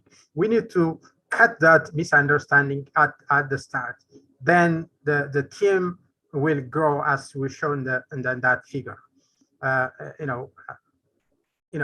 sometimes when things are not working well, we need to have a conflict resolution mechanism, and most importantly, consult experienced people how you solve those problems, and keep going in those good efforts. As I mentioned, this is by itself a course offered by different institutions here, our institution, as well as by Harvard Business School. So there's also books here I mentioned listed here. So I think there are different ways I mentioned here from a research perspective, but teams can work in multiple fields, in business, engineering, all kinds of areas. So now we have the team, we have the idea, and we wrote the proposal. And the first few minutes will be how it's going to be reviewed. I'm going to give you just a bird's eye view, few slides about how your grant is reviewed. The first thing is, once you submit the grant to funding organization, in this case, NIH, there are five important funding criteria, scoring criteria that will be provided to each reviewer. The first thing is, I will be asked, what is the significance of your project, the approach you followed, as I mentioned, approach critical, the investigator. The investigator is important because who is the leader of that project? Do they have the team work together, and do they have preliminary results? How is their resume or bio sketch? Do they have publication? I can tell you that if you don't have publication, it's very unlikely you can get a grant. You may get some donation from other government donation, but writing a grant without having your own bio sketch or publication is not going to help you. And the environment is where you work. The job is important, and finally, whether your project is innovative or not. So who are the reviewers? Reviewers are accomplished, dedicated, knowledgeable. They are really very knowledgeable people that work in this area. Some of the reviewers I reviewed within this grant review are Nobel Prize winners. They are really high caliber people, but at the same time they don't have time. So because they don't have time, you have to give them a very simplified grant, a very simple readable grant. So this is the review process. Your grant is reviewed. This way, these people are sitting down and reading about your grant and evaluating. And in the end, you may get, once they decide, NIH give you, in our case, like 3 to 4 or 5 million grants for 5 years. So these are people who review your grant at the end. So, these are things that Professor Joseph will go through tomorrow. Otherwise, you'll get the slides. Because of time, I will not go through through each of this. But I think I want to emphasize that you have to have an impactful application so that reviewers will not really resist or say no. You have to tell them this is important project. They have to say, oh yeah, we want this grant to be funded. This is the scoring system. So from 1 to 9, as I mentioned, you have to get 1 or 2. In the current funding system, you have to get 1 or 2 in order to get funded. So in summary, you need to a good project question idea. You have to impactful, and not only impactful. It has to be deliverable. You have to have a deliverable at the end of 5 years. You have to deliver what you want to deliver. So that means it has to be feasible, which is related to your training, expertise, and your data, whether you have already done in that field, so that I can trust you can do this. And as to collaborators and teams, we mentioned we need to. I want to see your synergy, and also you need time to develop all these different things. Again, simple things. the fonts, typos, white space, these are really minor things for us as researchers, but very, very important to review. So I just want to emphasize that how important is even the simple things, font size in grants. So this is a common reason why grant fail. I'm not going to go through the list. You'll get the slide, but poor grant writing, beside the good idea, you have other things you have to address in this listed here. And also there are good reasons, characteristics of successful grant writer, grants. So well prepared, time, well planned ahead of time. These are really ideas that helps you to be successful in grant writing. Finally, okay, I think we're gonna have to stop the test. Yes, I am done. So finally, reading materials, you will get this grant writing books, and if anyone, we can send you some of this, but I think with this you will get. So the last thing, I got this slide from Dr. Yadam is, you need to have, stamina. Success doesn't come overnight. Everybody knows the story of Haile, how he, goes through the mountains of RC and become the leader of his own, chosen career. Now, this is not a simple one thing. And each of you here, think of yourself as Haile, how he grew up and where he is now. So that's what I feel, success requires repeated effort in our side. So finally, I thank you everyone for attending. Happy to take questions after, in this time. Thank you again for attending. Thank you, Dr. Tesfaye. We will have a Q&A time. So if you have any questions, we'll discuss those later on. Now I would like to invite Dr. Daniel Nkobahari to talk about funding agencies. This is going to be a very short summary of the funding agencies. So if you guys have any specific questions, again, we'll try to address those later on. So can you unshare yours, Tesfaye? So yes, I did. Okay. Can you see the slides? Yes, we can. Yes. And you can hear me well, I hope, right? Yes. Okay. Good evening, good afternoon, and good morning, everyone. I'm Daniel Nkobahari. I'm very happy to be here with you. And thanks for joining. I'm going to go over some, funding agencies and grant mechanisms. This is going to be kind of a roadmap that I'm going to do and share with you. The slides will be shared, so there's a lot of material in the slides, so I'm not going to go into each one of them, but I'm hoping that the resources that I'm going to share will be helpful, as you look for potential grant mechanisms to support your work. Just before I start, just want to say a few things about myself. I'm faculty here at the University of Washington in the Department of Epidemiology, Health Systems, and Population Health, and lead the maternal and child health program.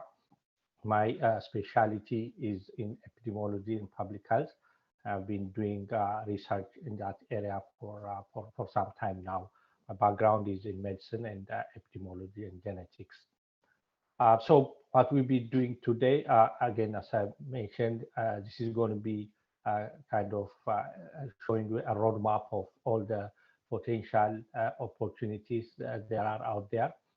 I'm going to give you start by giving you some overview, background.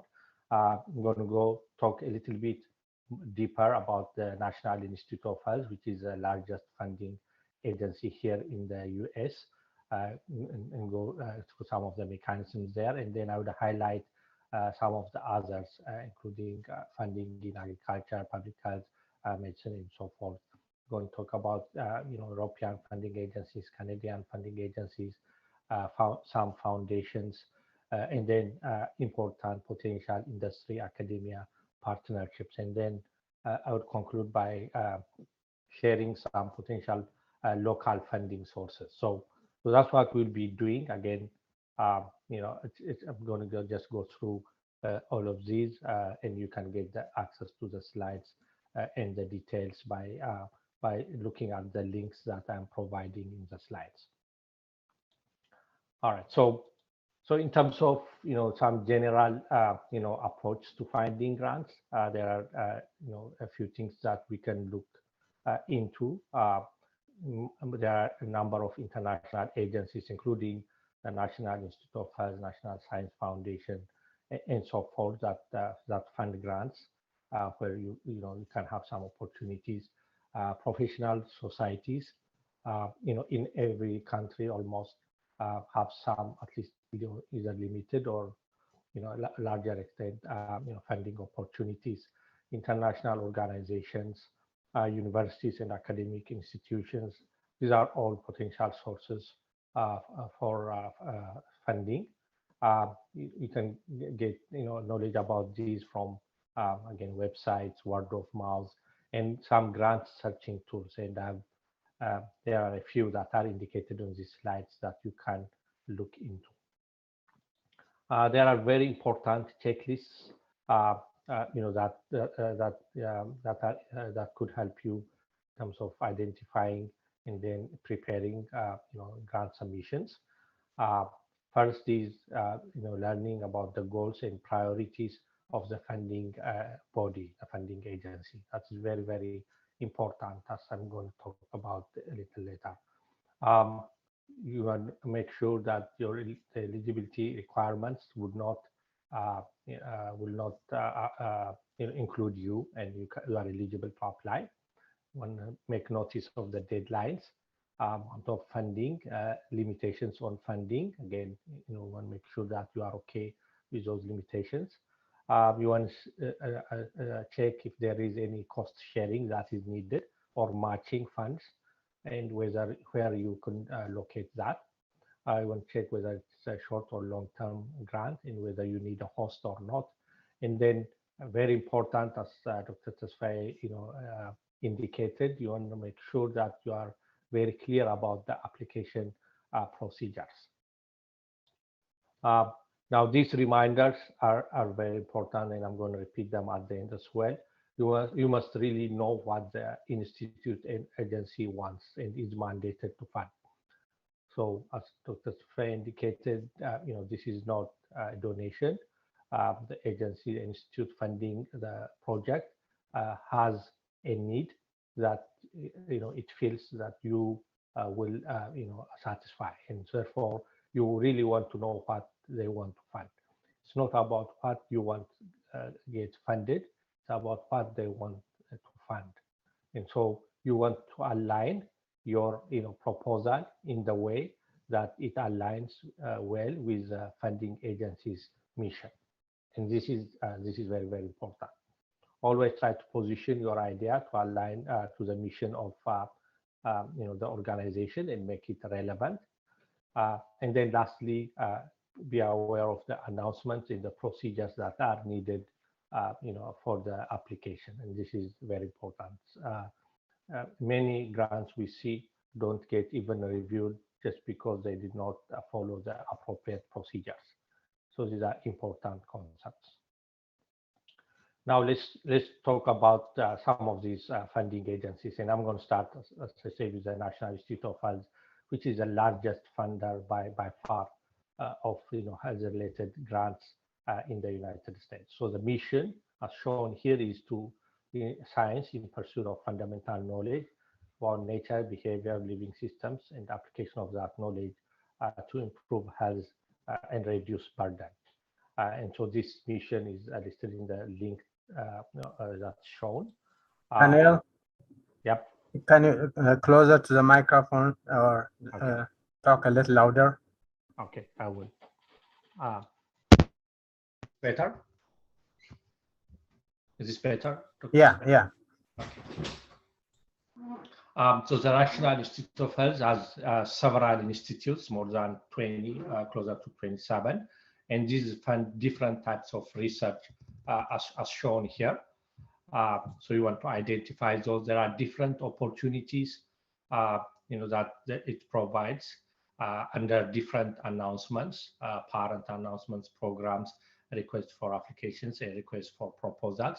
These are, there are different mechanisms, and I'm going to talk about them a little bit. So the parent announcement, which is by far the most common way that NIH funds research, is investigator initiated. There is no specific, solicitation for the application.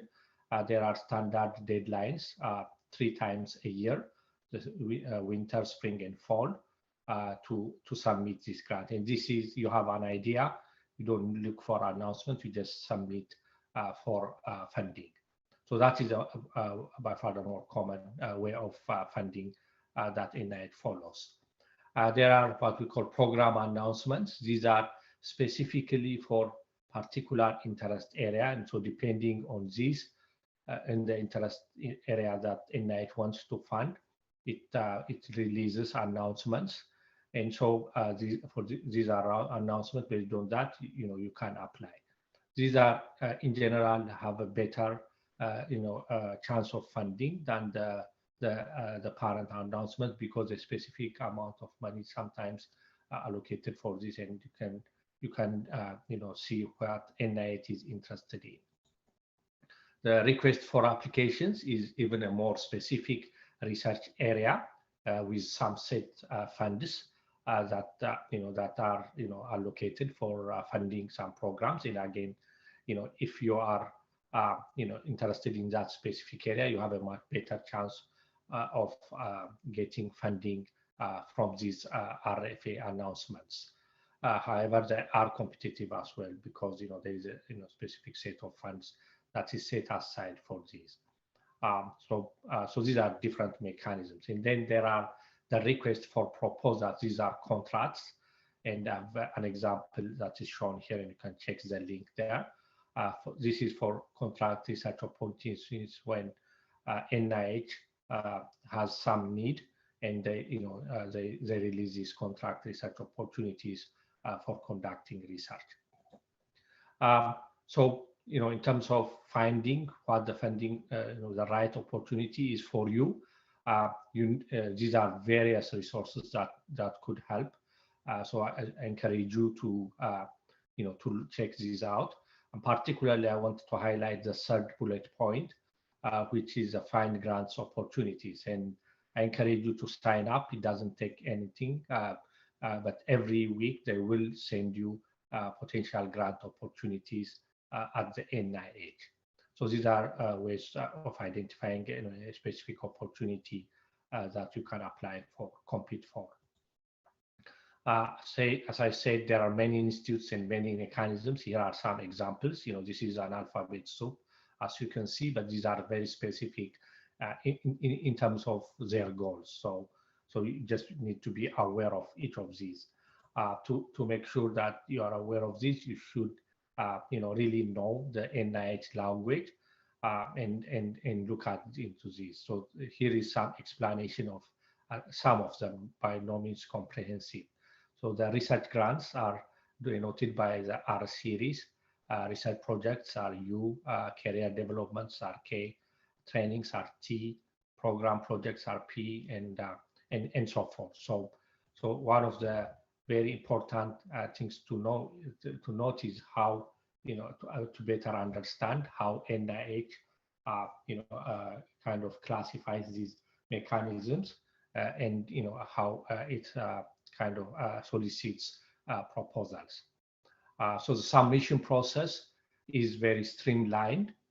So if you want to apply to NIH, again, there is an ERA system that it follows, and you can look at the link to see the details. And there are forms that you need to apply for, to use for the application. And so this is very important. And I strongly encourage you to do a very ahead of time, ahead of the deadline, because there are a lot of pieces to it, and you really cannot rush it. So you need to give yourself enough time to make sure your application is properly organized and addresses all the questions that need to be addressed. Otherwise, it won't be reviewed, and that is going to be very sad because you would have spent a lot of time and resources. So that's why I'm adding this slide that describes the NIH language, all the activity codes and the glossaries and acronyms. So if if you are considering NIH, I would just encourage you to start from this, understanding better the NIH language. Now I'm going to switch gear and talk about the funding in related to agriculture, food and agriculture, and so there are different organizations that fund research related to agricultural science. There are federal agencies, international organizations, and foundations. So those are shown here. I'm going to go over a few of them. The U.S. Department of Agriculture provides leadership on food, agriculture, natural resources, rural development, and all other related public policy, and therefore it supports research work in this area. One of the arms that it uses is the National Institute of Food and Agriculture, which is an arm that supports research, education, and economics. So they provide announcements and funding. Some competitive requests for applications are shown here, from the National Institute of Food and Agriculture. As an example, here is one area of funding. You can see, in plant health and production and plant products, they had an RFA.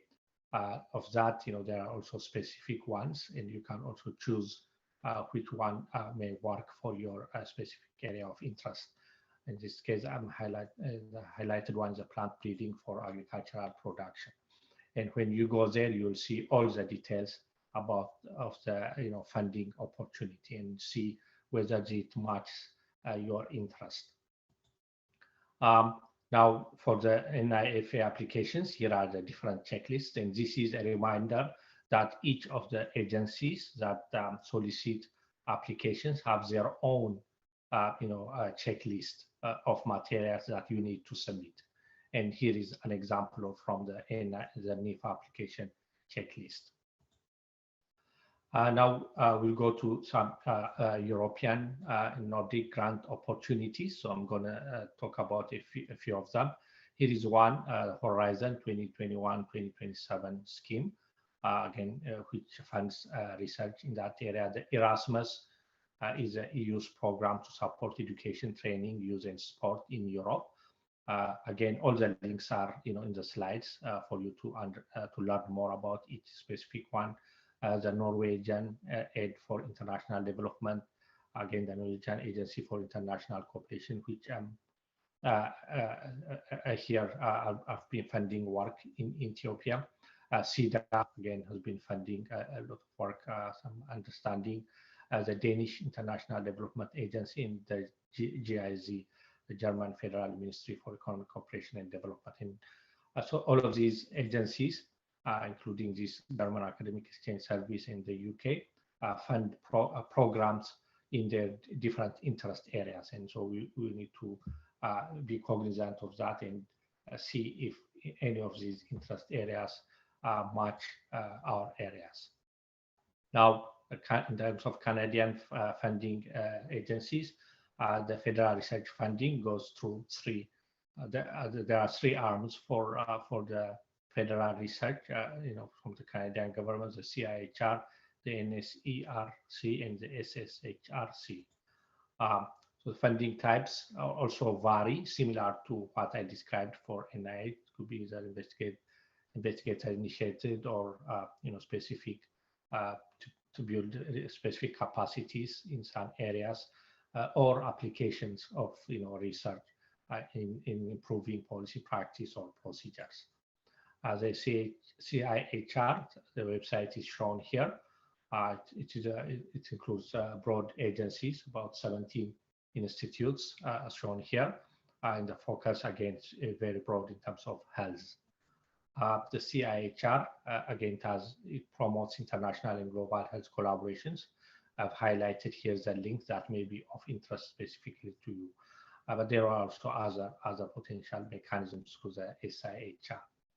The other arm, the MSERC, is shown here. Again, it has got a global arm as well. So that's why I'm bringing it again. I can look into the link to get more details. And the same with the SSHRC. Other funding sources that are available include, again, this is in Canada, the Department of Foreign Affairs, the Grand Challenge Canada, and MasterCard Foundation. So these are all potentials, and again, the details for these are also here. Again, I'm not going to go into details, but just wanted to show you some examples of successful programs that were implemented in Ethiopia. So hopefully this would serve as some motivation for the potential to access some of these resources from Canada. And so you can go deeply into by using the links, look into some successful projects to get an idea of what type of project may be successful and may be of interest to both the funding agency and your efforts.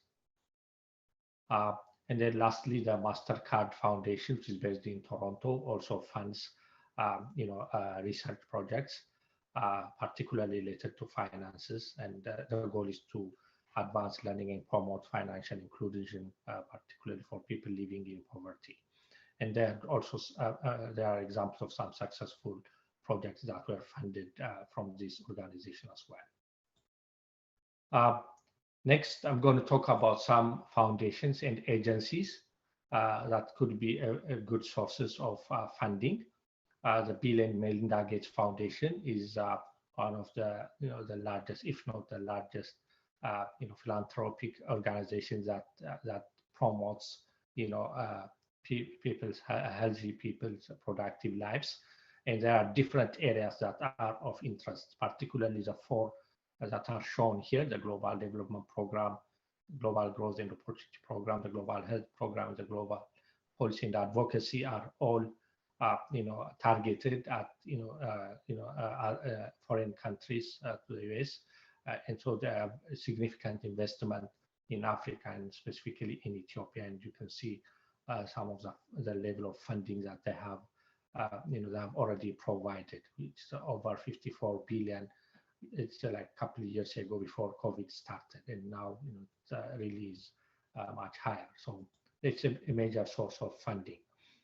So here is a link for how you can access some opportunities from the Gates Foundation, and so you can follow these to see what they are interested in, funding. The World Bank is another foundation, primarily works with the government. But these government organizations, they may have contracting activities that you can get engaged in. It has also some affiliated groups that also independently fund potential projects. The Food and Agriculture Organization, again, specialized agency, leads the effort to defeat hunger, also can provide direct assistance.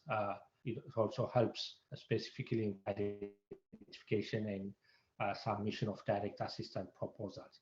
And they also issue call for proposals that fund projects. USAID, I'm sure I've heard of this one. So this is a US government-based international development effort, and that also funds multiple mechanisms, projects and grants. And so again, this is something you can check in. I included one specific, country-based grant funding opportunities in Israel, and there have been some collaborations there as well. And again, this is one example of some specific country-based associations that you can access. I'm going to switch gear and talk about industry and academia partnerships. Also in the chat box, some questions about involvement of industry in research, and these are very important for a number of reasons. It's important for translation of research to practice. It can help us access some unique resources and stimulate commercialization and entrepreneurship. So it is it is a very important role that can it play. However, there are some challenges because the language that are being spoken by academia industry may be different. Funding models may be different, and there are some issues of intellectual property or confidentiality. However, recognizing the importance of this industry and academia partnership, the federal government here in the US has grant opportunities through the National Institute of Health. So these are called SBIR and STTR goals. So if you are in the industry and want to collaborate with academic organization and want to obtain funding, you can look into these opportunities, and you can see they fund at a very high level, about 5,000 grants every year. And here are some specific differences. I'm not going to spend time on these. You can look at them at your convenience, but just know that there are actual mechanisms that are funded by NIH for specific areas that are of interest to any of these departments and institutes that are shown. And so this is something for you to explore. And here are a couple of examples of funded opportunities for academia and industry collaboration. So I've included a couple here, including one in Africa, that you can look at as an example when you think about applying for funding through this mechanism. And here is one, for example, in related to pediatrics diagnosis of tuberculosis, and this can be implemented in a low resource setting, as we have. Here's another example on sickle cell disease. In sum, again, the main comment I have here is that these funding opportunities for academia industry collaborations are available, and therefore and they have some utility. So we can really go for for these opportunities if we are in a scenario where we can take advantage of them. And then lastly, I'm going to talk about some local and African funding sources. And admittedly, this is a very short list, by no means reflective of all the vast resources that you may have around you.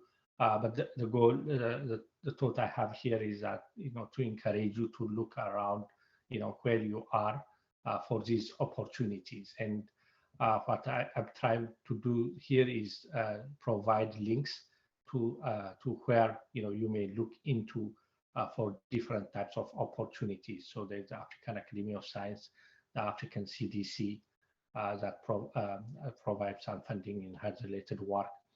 The Grand Challenge in Ethiopia. This is actually a collaboration of the Ministry of Health in Ethiopia and AfRIE. And so they have some funding opportunities there.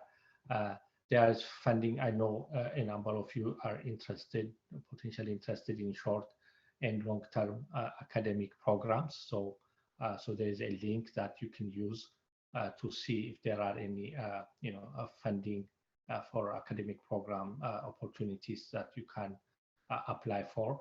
There is a partnership opportunity with the USAID. So this is something I touched on earlier when I talked about USAID. So that is also another opportunity. And then the UNDP SMART Grant Program. So these are some potential opportunities that are available locally and in the African setting. And then just to go over the reminders I showed earlier, because this is very important, and I'm hopeful that you appreciate from my talk that I've been specifically mentioning the potential importance, the importance of really understanding what the institute or funding agency wants and is mandated to fund, because that is critical for the success of your application. So understand your funding proposal, understand your ideas as described by Dr. Tesfaye, and make sure they align, alignment of the need of the agency institute and what you want to achieve, is probably the recipe for success. Without that, it's not going to work. So try to position your idea to align to the mission and make it relevant, and then make sure that you learn all about the announcements, the eligibility requirements, the limitations, and the procedures of the funding opportunities. And that is very, very important. And I really want to leave you with this for important aspects of identifying an opportunity that you may succeed in. And then finally, I want to acknowledge Dr. Tesfaye Marsha, Dr. Tilawun Abebe, Dr. Milion Tadege, Dr. Shaggaw Mangiste, Dr. Tesfaye Ubat, Dr. Joseph Bayana, Dr. Anjanathan Kubari, Dr. Yualam Abebe, Dr. Kasim Tekle-Tzadik, and Dr. Jonas Gizau, for providing me the slides that I used for this presentation, many of them, for arranging this opportunity and for the wonderful effort that they have put into arranging this massive effort. And I really hope you can make use of these information that we provide in this workshop. And I'll be very happy to answer any questions you have in the discussion session. Thank you. Thank you. Thank you very much, Dr. Daniel. So I think, ladies and gentlemen, this is the time to ask questions and participate in the discussion. I have tried to summarize some of the important questions raised, submitted rather, in the Q&A section here. I will try to summarize some of them and raise those so everybody from the panel can chip in with their answers. And then in a few minutes, I'll be leaving, so I will make Dr. Tesfaye Marsha to be the host, and I will send the questions by email so you guys can read those and kind of answer them as you go. One of the there's a lot of questions, but there's a lot of also similarity in the questions. So I try to again summarize them as much as I can. So one of the question that was raised was about the recording. A lot of people asked about whether we will get the recording and the PowerPoints, and we will do that. We just couldn't send it early before the meeting for you guys before the workshop, but we will send those as soon as we get them organized. There was one question related to funding sources that Dr. Tesfaye mentioned in his presentation. He showed one example, the NIH report site. There was another question whether there are additional sites like that that people can search. Anybody knows? Maybe you guys can address this.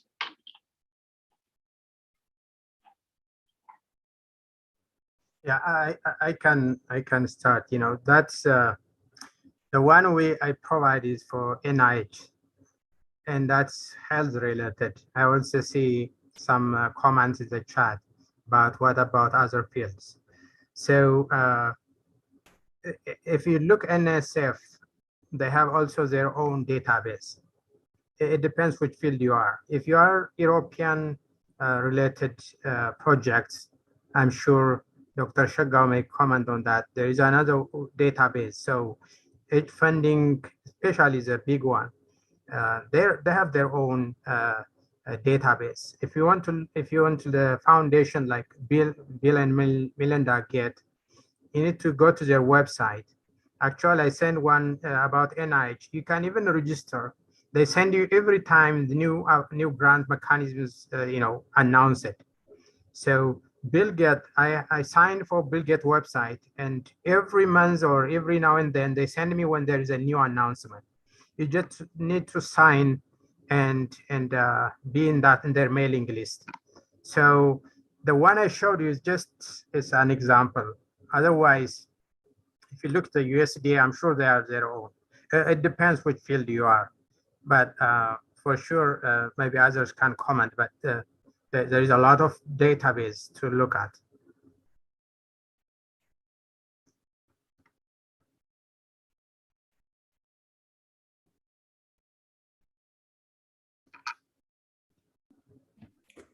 Hey, ጥላሁን እያለም ነኝ።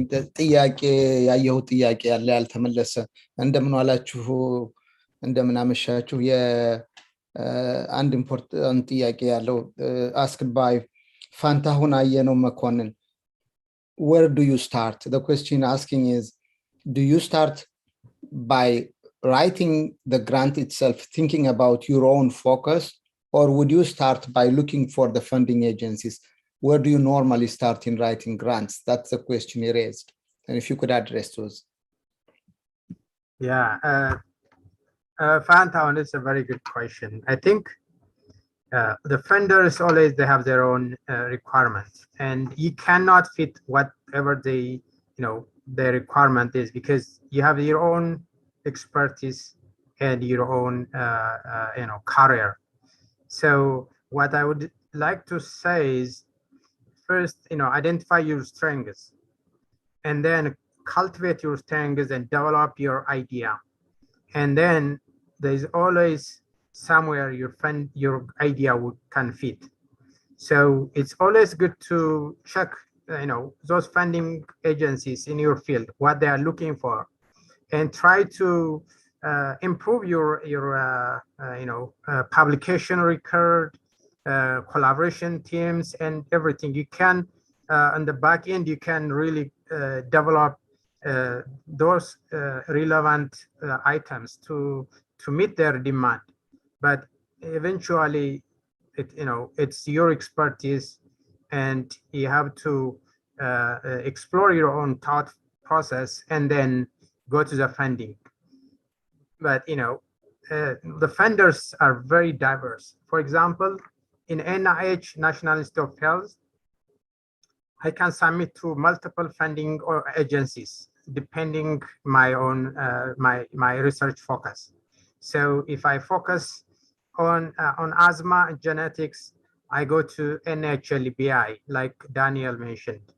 If I want to focus on international health, like infectious disease, I go to NIAD or Fogarty International.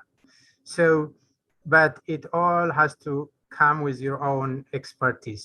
But at the same time, I wouldn't, rule out looking what are funders looking. So it's just balancing your expertise and looking their funding, what is a portfolio, what kind of research they are looking for. So, but it's a very good question. Yeah, I think it was important to mention that in short, እኔም የገባኝ እንጀራ ለሚፈልግ ሰው ዳቦ ሊሽጥልህ ብትለው አይገዛውም። ስለዚህ መሸጥ የሚፈልገውንና መግዛት የሚፈልገውን ማገናኘት ያስፈልጋል. The most important thing is to align your expertise with the interest of the funders. If that doesn't, it's not, if it is not aligned, it's not going to work. So that is a key component there. Another question I see. Can I make a comment? Yeah, go ahead. I think maybe I should put my video on, if that's okay. Can you hear me okay? Yes, we can't see you, but we can hear you. Now we can see you from Canada. Can Yeah, you? we can. Yeah. Do you see my flag? Yes. Yes, yes. Okay, thank you very much, everyone. Thank you for joining us. Just wanted to echo what both Tesfai and Yuval mentioned. When it comes to grant writing, broadly, you can think of two approaches. One, the question is, who initiates the funding mechanism, or who initiates the idea in terms of the need? Most of the time, the investigator initiates the need for that, addressing that specific question. So those are called investigator-initiated proposals. So as Tesfai mentioned, once you know your expertise and your area of research, you can write your ideas, or you can think of your ideas before you start writing about them, and then identify the broader funding agency, and within the agencies, the different sections. So if we take NIH, the National Institutes of Health, as an example, there are many, many institutes within NIH, depending on the specialty. And then, you look at what their mandate is and align your question to them, you go for it. So that's one approach. The other way around is the funding body themselves. They have some money that they want to dedicate to a particular focus or a particular question. Then they will instruct you. If you want to apply to us, this is what we expect from you. So I think that those two approaches are key for me to think about how much time to spend before you submit a grant, before there should be alignment. So investigator initiated versus funding body initiated. So I just wanted to highlight those distinctions. Thank you. And there is a question on, I think it's Yeshwas Unatu asking, I think this has been answered, a question on whether it's outcome versus impact. What is an outcome and what is an impact? So I think Jonas has answered it, and I also added, but if you want to chip in, please. The outcome is basically the result, and the impact is what comes after the result and the broader consequence of whatever result is coming. So that's basically how you see it. Let's say your proposal is to increase fish production. Now, the result is to increase fish production, but the question is, what is the impact of actually increasing fish production? Then you can look at from the broader community, nutritional benefits and so on. So, and economic benefits of the people working. So you can see it from multiple ways. That's my understanding. But if others would like to chip in, please add impact versus outcome. Just one dimension. I agree completely with what you said. So the broader versus the immediate result. And also in terms of timing, impact typically is long-term implication to a community, to society, whereas outcome is, by the time you are done with the research, whatever you see, that immediate result is to me the outcome. As you say, fish, that's outcome. Okay, so what is the implication, in particular, the long-term implication to producing fish? We could say, sustainability in terms of food security, health, and so on. So there is that time component, the way I understand it. Then if you continue a little bit on peer review, Sanai Zarihun has asked, can you explain the peer review? How does it work? And then how do we create innovative concepts? How to develop them? That's the question asking. If you go ahead, Dr. Yusuf. Sorry, you cut out. Did you ask me or? Yes, yeah. If you want to address it, it's how does the peer review work? That's one of the questions. How does the peer review work? And how do we develop innovative ideas and innovative concepts to apply for grants? That was a question from Sanai Zarihun. Maybe that's why I can go first because this is something he has covered before. I'm happy to add. Tess, do you want to go? Yeah, sure. I can talk a little bit. The review process is, it's a multi-stage process. The first thing, as I mentioned, probably you'll see it, probably rush a little bit, you'll see in the slides or in any grant writing book, is you submit your proposal. There's always a deadline to submit to funders. Once it's in their end, there's a grant management or program officer who look your grant about the area where it fits well. I mean, they call it SPO, Sponsor Program Officer. So those people look the abstract or specific aim and find out reviewers that match to your grant across the country. In some cases, I have seen people from Canada invited to review a grant from Europe. So if somebody expert like Joseph from Canada, some of the grant is related to his field, he will be invited. There's a big database around the world. All the scientists, most known people they have in their database. So they invited around 20 people for one study section. There are probably thousands of study sections. As I mentioned, there is about over, 100,000 of grants submitted every year. So 20 people will be invited. And among those 20, 3 people will be assigned as primary, secondary, and tertiary review for each grant. So your grant will end up to 3 people who can read from end to end, from beginning to end. And those, the rest of, 17 of the rest of the panels, they receive your grant, but they don't have time, or they don't pay attention to the details. So then there will be a time like, reviewers will be given 30 to 30 days, a month, to read your grant. And there will be a meeting.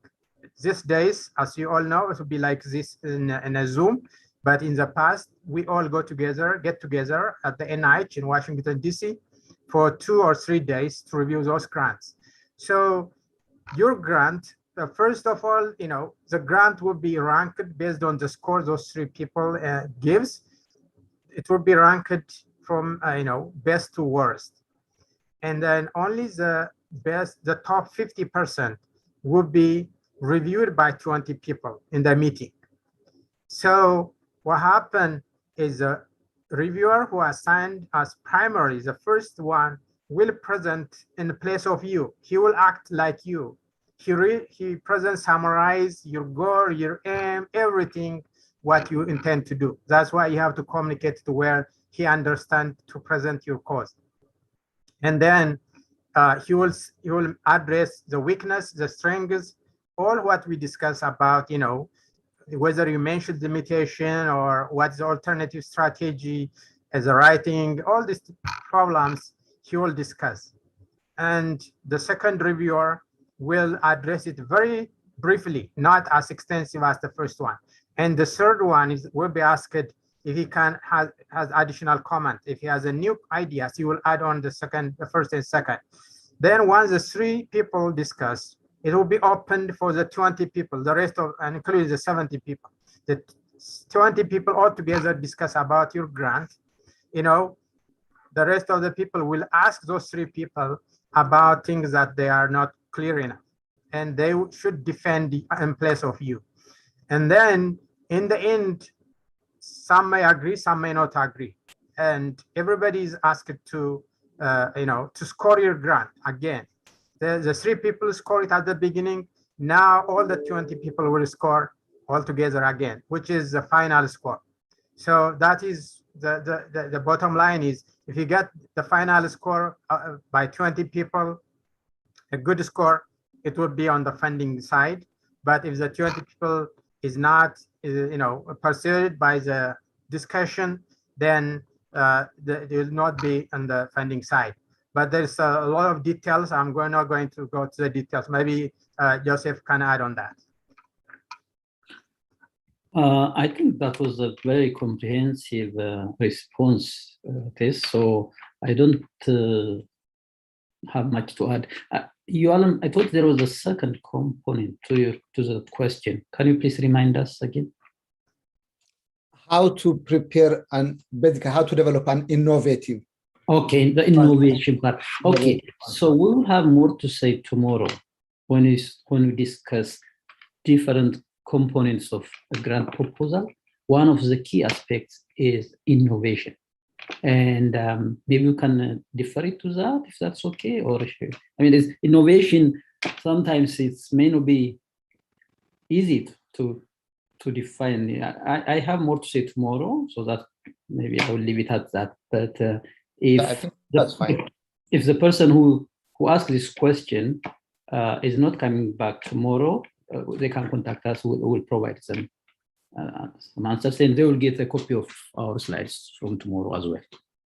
Yeah, I just one point. When you talk innovation, it doesn't mean you have to really create a new wheel or a new, it is how you package and how you make it a destination, what is on the status quo.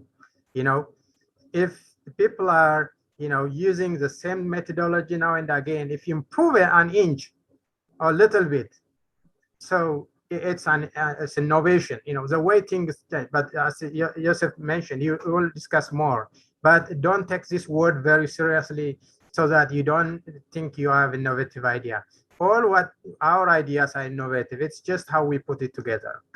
Yeah, that's correct. So the reason I am deferring it to tomorrow is sometimes just because you want to show there is some innovation, we may make some mistakes. There are some common errors. We may exaggerate that we think is innovative, but probably we haven't really surveyed the literature properly.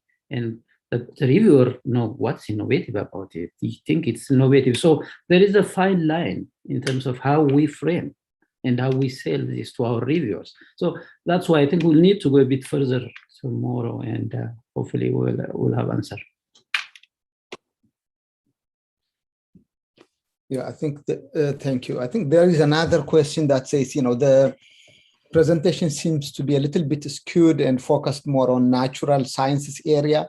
And the question is, is there or are there funding agencies and resources for fields? Can you comment on that? That's a question.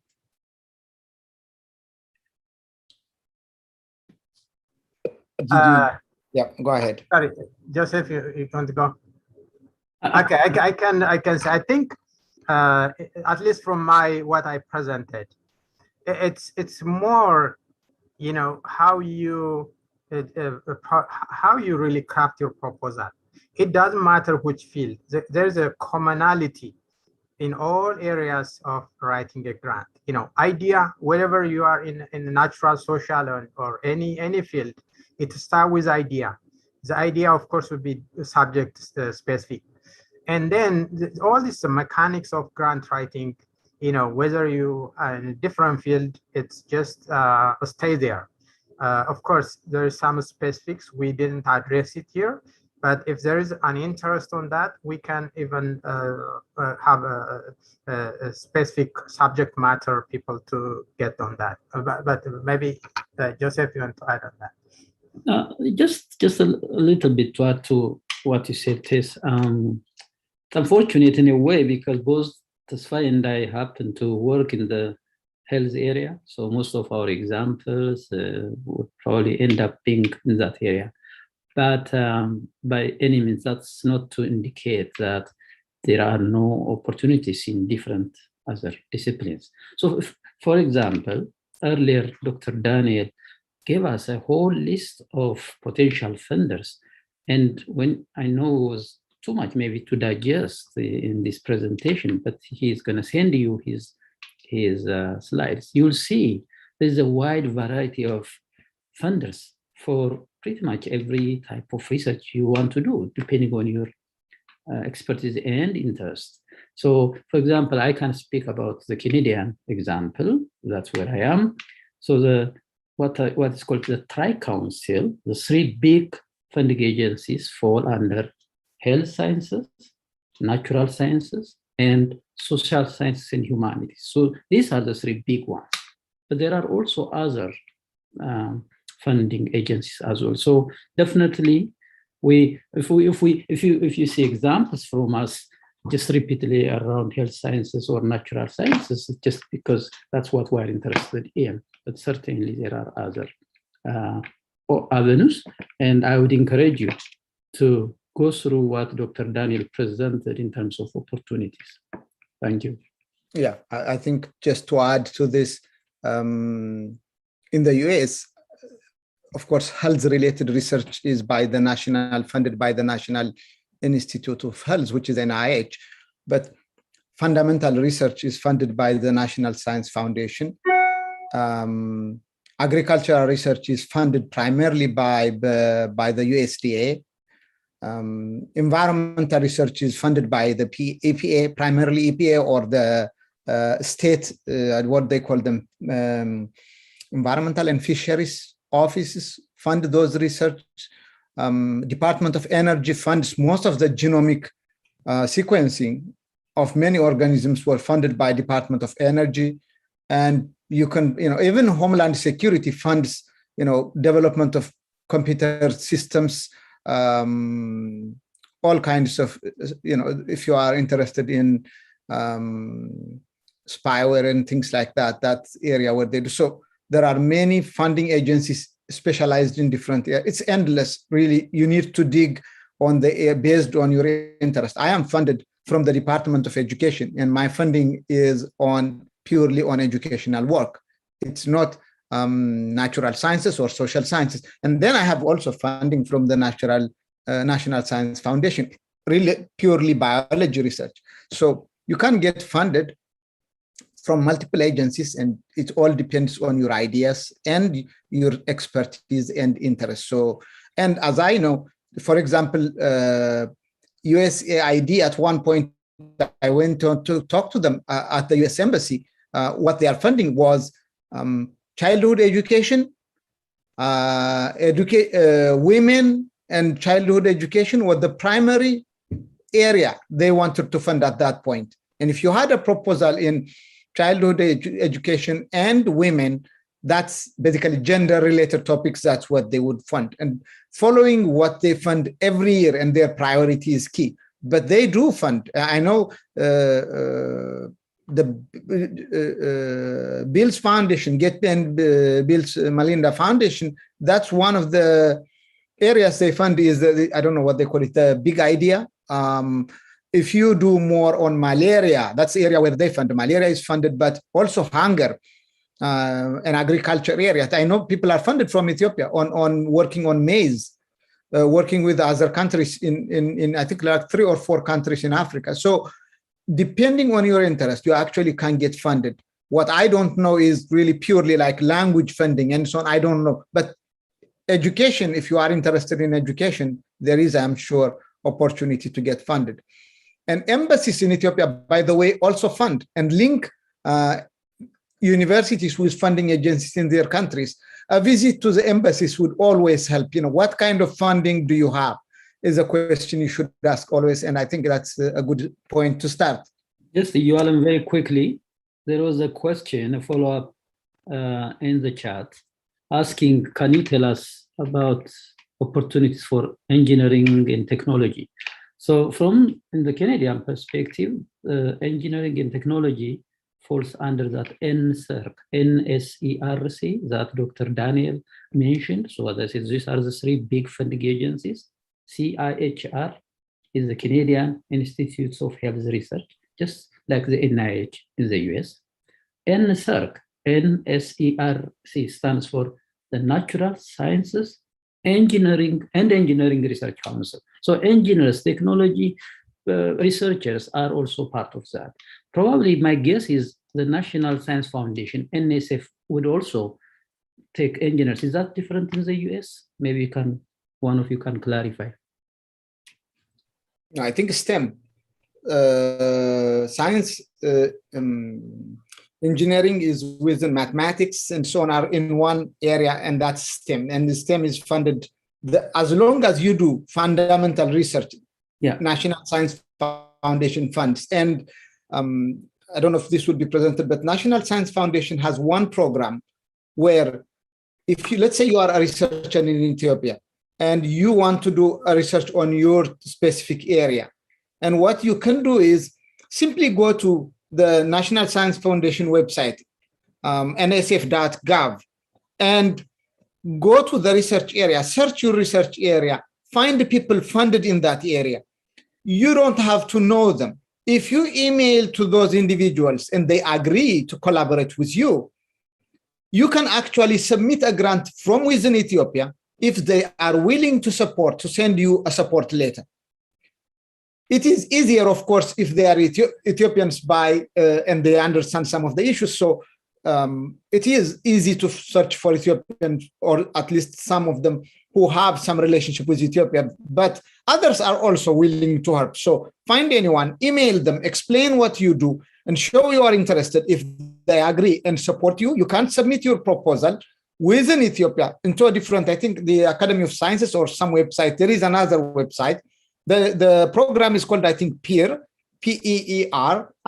We can provide that link. And what happens is the funding is $50,000 per year for the Ethiopian researcher. Will be, if they win funding, I think for 3 years, they will fund you $50,000 per year based on that collaboration. None of that funding will be given to the US collaborator. No, that fund is completely for the Ethiopian researcher, or it doesn't have to be Ethiopian. It could be anyone outside the US. So there are opportunities in basic research. So my suggestion is go to the nasf.gov or nsf.gov.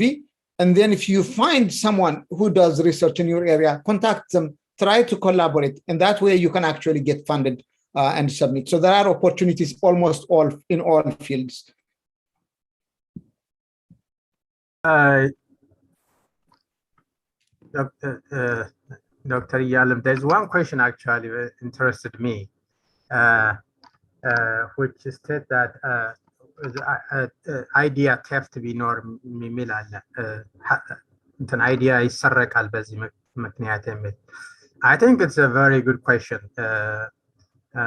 but you know, as a scientist, you submit your publication for you know, your ideas to publish, and the same goes to grants. You submit grants, but there is always some idea that come and go. So you cannot stop unless you stop submitting. There is no way to control everything that whatever is submitted. But one thing is clear. One thing is for sure. If you are the one to do that specific area project, it's only you can do it. So there may be some ideas that may be taken away, but I don't think that should limit us from submitting any application. Because one thing, nobody is taking everything, but of course, you know, the concept, 20 people review your grant, and some may be much more related your own, but unfortunately there is no ways to stop you know, those kind of things. But at the same time, I think we need to look beyond those little things, because what you are proposing is the things that you are expert on. So my suggestion is not to bother about still your idea is going to be, you know, somebody is stealing. Eventually you have to share your idea. That's why you have to share with your friends, your colleagues, your department, and others, that, you know, your idea by itself is not important, but even once you submit, people will see it. But I don't have any answer unless you stop submitting. You have to share with some other people. Oh, yeah, that's a good point. Actually, I did respond. I wrote to that question an answer, and I'll just add to what you said. At least to organizations I submitted, there is a mechanism to control plagiarism. Nobody is going to steal your ideas, because you can follow who has been funded. Always NSF and what they do is they actually release who has been funded in what area. And you can download, open the abstract and read if your idea has been stolen or not. And if you question that your idea has been stolen by a reviewer, because it can't be the same year, definitely it must be a year later or after that, you can actually email or write or call the program officer, and they will investigate. They will investigate if that has happened. If that, for example, let's say that reviewer or that person has served as a reviewer of your proposal, they can bar them from submitting again if there is a proof that your idea has been stolen and the person has been harsher than normal in their review. But now what I want you to understand is, what is the risk of an expert who serves as a referee and a panel for NSF what is the risk of actually finding an essay finding out of that person plagiarism or being accused of it? These are people at the top of their science game and career. They don't want to risk anything like that. And most of them are able to actually propose and write ideas. These are experts in their field. So I'm not saying it doesn't happen, but it may happen 1 in a million. So you're not going to, there is no way to even think about this. What you should worry about is, do I have a great idea? How do I present it? How do I defend an idea without me being present to defend it? Because what you are writing is an idea, and you are not there to defend that idea when others are questioning it. So that's basically, you are answering all the questions they are raising.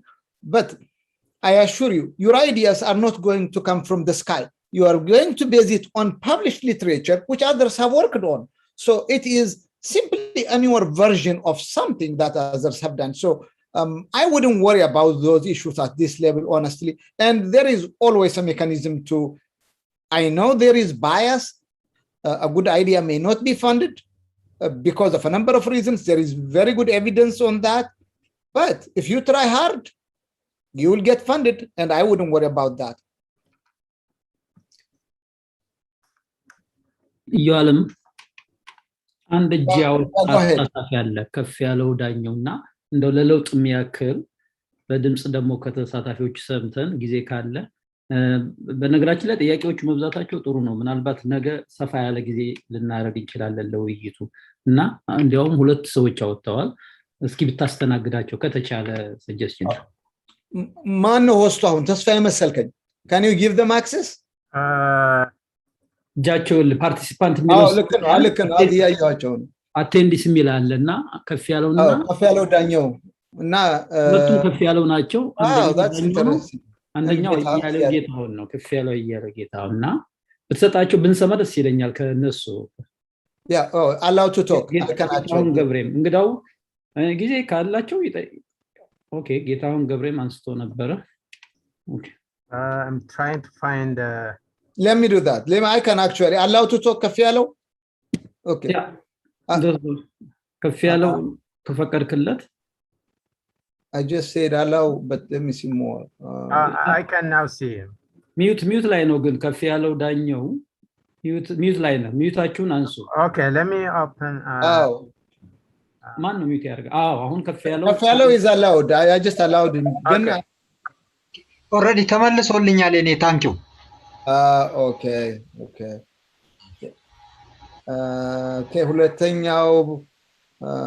ሁለተኛው ማን ነው?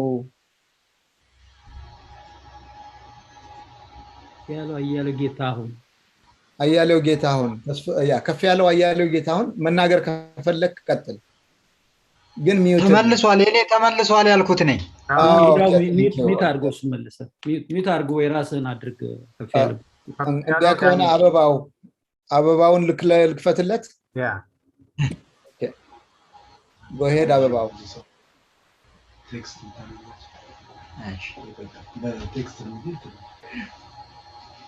አበባው ትሰማለህ መቀጠል ከቻልክ።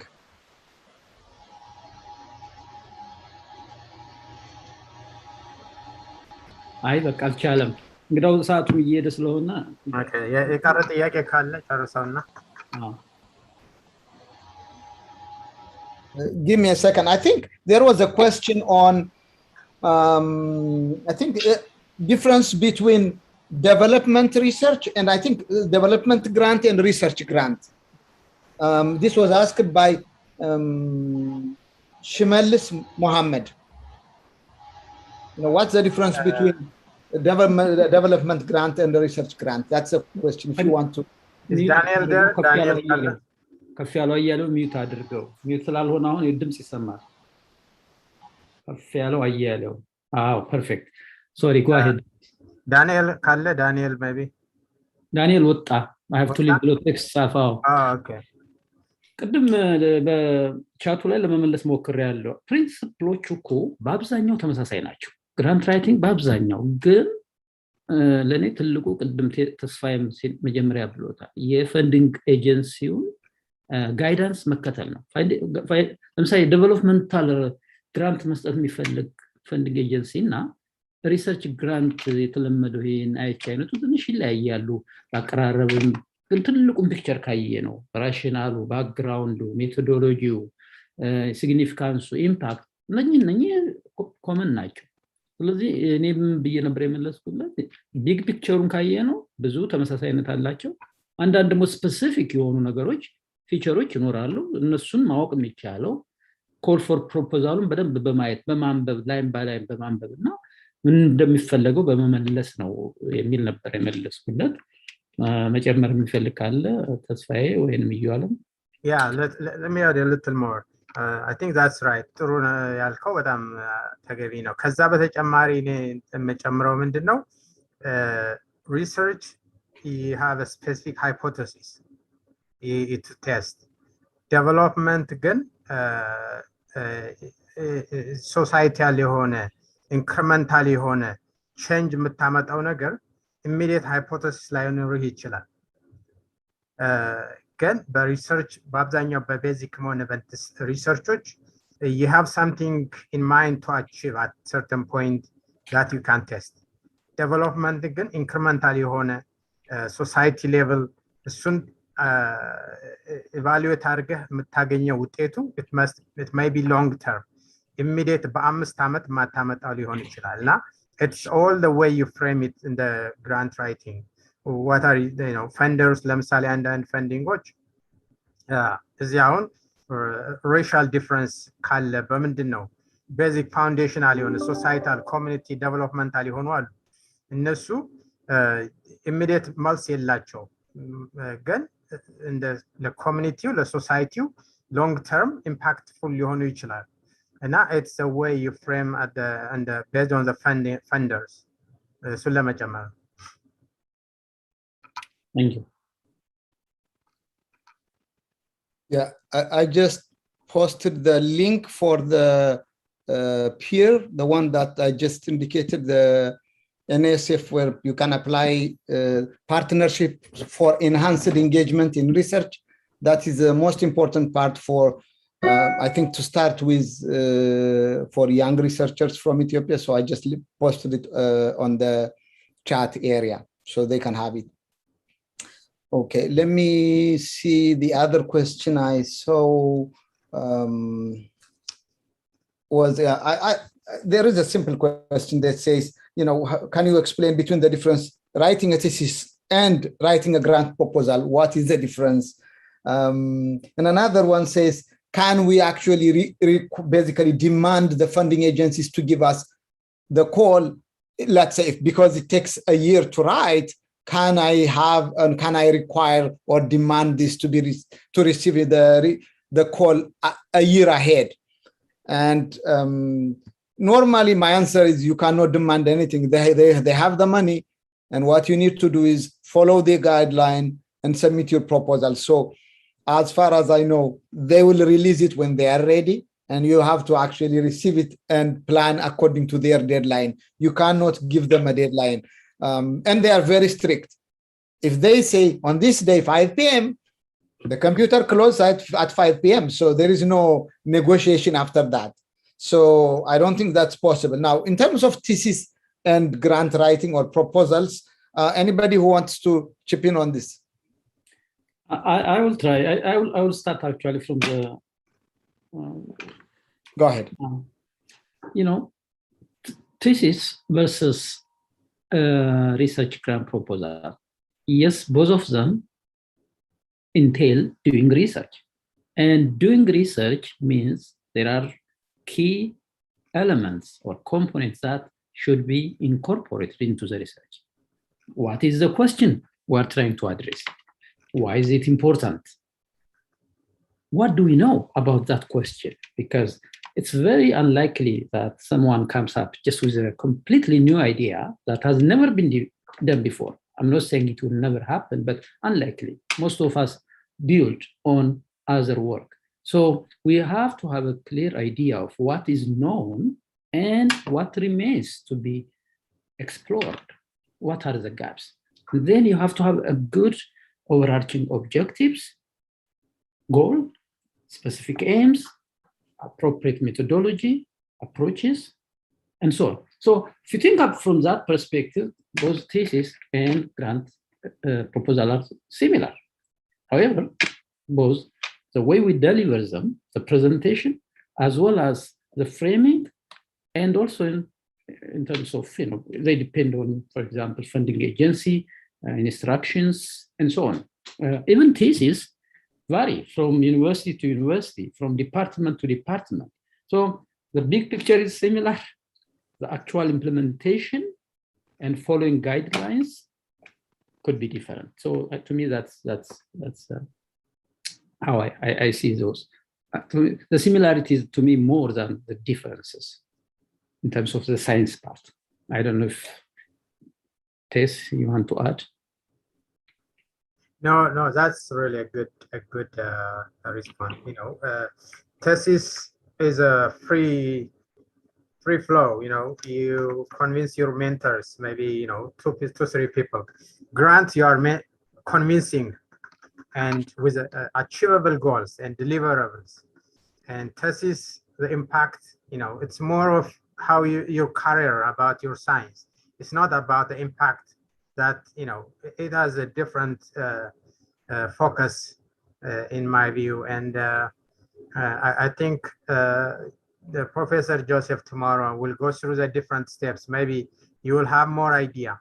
Where is it really the grants, different component of grant is it can be, helpful for the thesis, or what's the relationship? We can probably talk about that in each step. On the previous one, actually, I forgot. I wanted to say just one quick thing. Can you demand the funding agencies? Remember what Tasfai mentioned, about 1 year is a relative term. He was thinking of those big grants. Those are large, multi-million-dollar grants.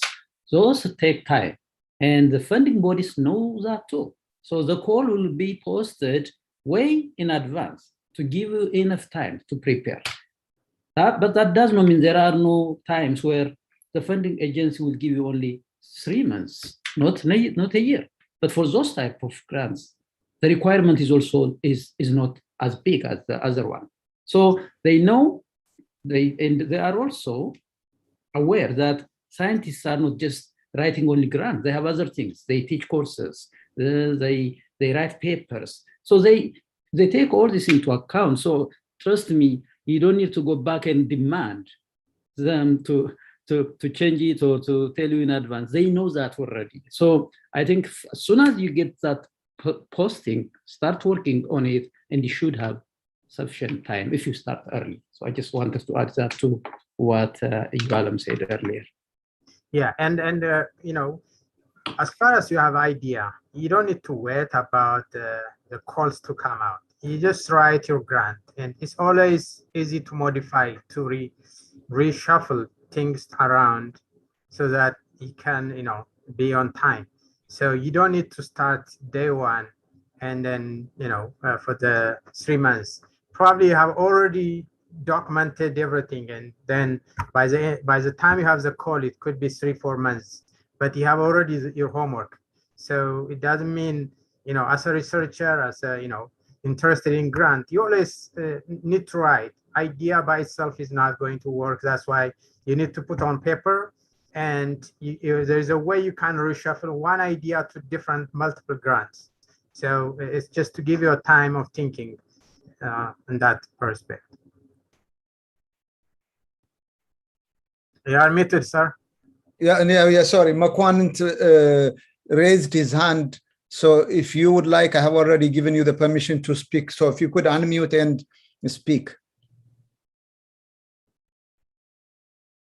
Makwanant, or no? Makwanant Tabbako, yeah. So you are on mute, Makwanant.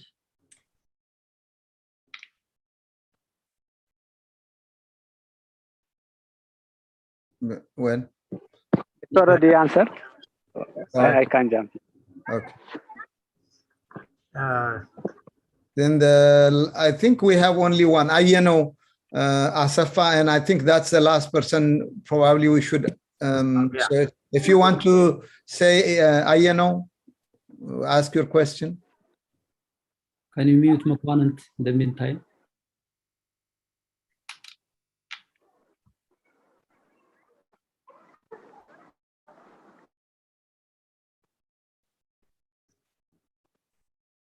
No. Is it? Ayano or Mulat? Yeah, I see two. Ayano Asafa, Mulatu Mangistayo. Mulat, you are unmuted.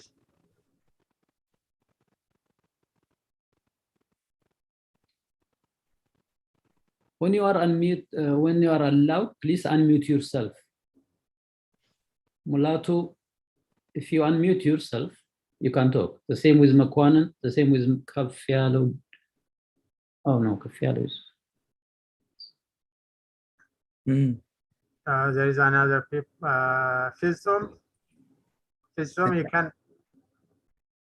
you are unmuted, unmute yourself and talk.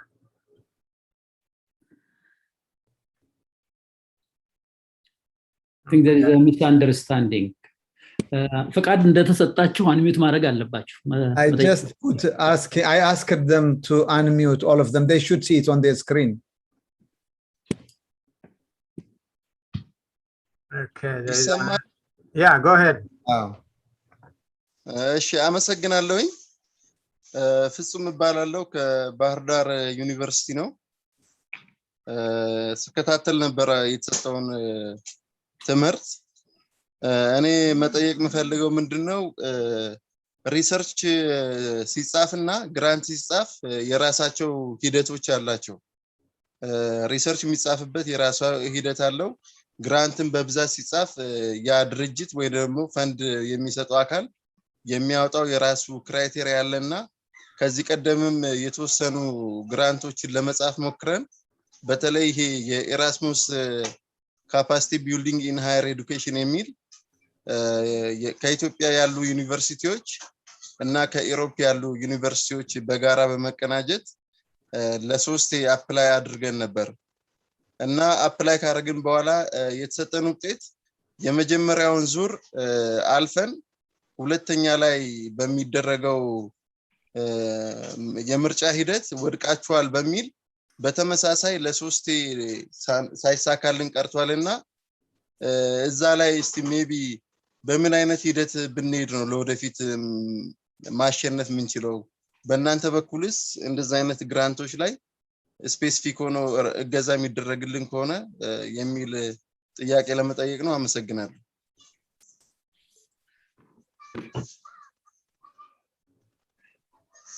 ጨርሻለሁ። Anyone who wants to chip in or እኔ እንግዲህ የኢራስመስ ምንደስና እኔም ማቀው ቤልጅየም በተመለከተ የነበረውን ስራ ስለማስታውስ ነው። አብረ ለመስራት ስትሞክር ዋናው ነገር ፕሮፖዛል ጽፈ መልሳቸው የምትፈልገው ካልሆነ መጠየቅ የሚገባው ምንድነው ድክመታችን ምንድነው ብሎ የሪቪወሮቹን ኮሜንት ለመቀበል መሞከር ወሳኝ ነው። ምናልባት የሲምፕል ሚስተካከል ነገር ሊሆን ይችላል ወይም ፕሪሊሚናሪ ዴታ መሰራት ያለበት ነገር ሊኖር ይችላል። ለምን ባጭሩ የተከለከላችሁበት ምክንያቱ ምንድነው የሚለውን ማወቅ ያስፈልጋል። አለበለዚያ ተመልሶ መሄዱ ምንም የሚጠቅመው ነገር የለም እና አንዱ እሱ ነው። ሌላው አስተካክላችሁ ሄዳችሁም ቢሆን ስላስተካክልን እናገኛለን ብሎ ማሰብ ስተት ነው። በትክክል ምንድነው አድረስ ማድረግ ያለብን ድክመታችን ምንድነው እንዴት ነው ፕሮፖዛሉን የምናጠነክረው ብሎ አስቦ መመለስ ነው እንጂ ማዘጋጀትና መስተካከል ነው እንጂ እሱም ሆኖ የሚቀጥለው ፓናል ወይ የሚቀጥለው ያንን ሪቪው የሚያደርገው ግሩፕ ሌላ ሰዎች ሊሆኑ ይችላሉ አምና የነበሩት አይደሉ። ስለዚህ የተወሰነ ያምና የተሰጠውን ኮሜንትና የናንተን መልስ ያያሉ። ሆኖም ግን የራሳቸው አስተያየት ሊኖራቸው ይችላል የራሳቸው አመለካከት ሊኖራቸው ይችላል። ስለዚህ ተጨማሪ ኮሜንት ሊመጣ ይችላል። ሆኖም ግን ምን ሊባል ይችላል ከተባለው አሁን ካየነው ድክመቱ ምንድነው ምን ማስተካከል አለብን ይሄን ካሉስ ተጨማሪ ምን ሊሉ ይችላሉ የሚለውን አይቶ ተዘጋጅቶ መሄድ ነው የሚያስፈልገው። ሌላው የሳት ነው የነሱ በአጠቃላይ ላይን ባይ ላይን የሚፈልጉትን ነገር did we actually achieve those goals ምንድነው ያ ኦርጋናይዜሽን የሚፈልገው ምን አይነት ኮላቦሬሽን ነው ማክሲመም እነሱ ከሚሉት በተቻለ መጠን ዘላችሁ ኢምፓክቱ ሊደርስ የሚያስችል ስራ ይዛችሁ ብትሄዱ ልትሞክሩ ትችላላችሁ ባይነኝ ግን የሪቪውርስ ኮሜንት ተሰጥቷችኋል ወይስ አልተሰጣችሁ ምን የመጀመሪያው ጥያቄ ነው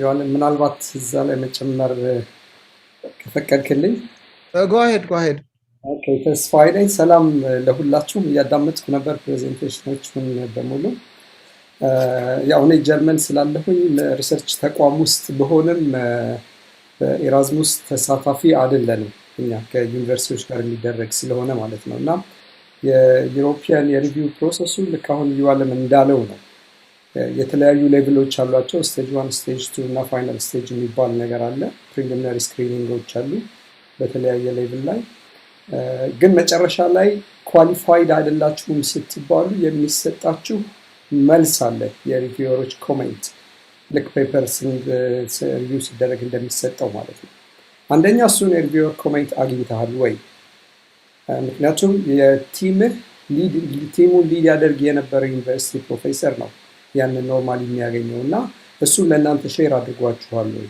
እዛ ውስጥ ያሉት ክሪቲካል ጥያቄዎች ምንድናቸው ሁለተኛ ቲሙን በተመለከተ የሪሰርች ቲሙ ወይም ኤራዝሙስ በመጣፕለ በመታረቅበት ጊዜ ቲሙ ውስጥ ያሉት ዩኒቨርሲቲዎች እና እዛው ኢንቮልቭድ የሆኑት ፕሮፌሰሮች ምናልባት ነገ የተወሰኑ ፖይንቶች ተነግራችሁ ይችላሉ ቲም ቢልዲንግ ላይ እነሱ ምን ያህል ኢንፍሉዌንሻል ናቸው ምን ያህል ኢምፓክት አላቸው ዩኒቨርሲቲዎቹ ምን ያህል ኮምፒቲቲቭ ናቸው ከሌሎች ዩኒቨርሲቲዎች ጋር እናንተ ፓርትነር የሆነችሁበት የሚለው ጥያቄ ሌላው ትልቁ ጥያቄ እነሱን አድሬስ ማድረጉ ሁለቱን አድሬስ ካደረክ ሰክሰስፉል ማሻሻል ይቻላል ያስባለሁ ጨርሻለሁ Thank you that's fine sorry መግባትህንም አላየሁም ለዛ ነው ይቅርታ ሌላ የሚጨምር ሰው ካለ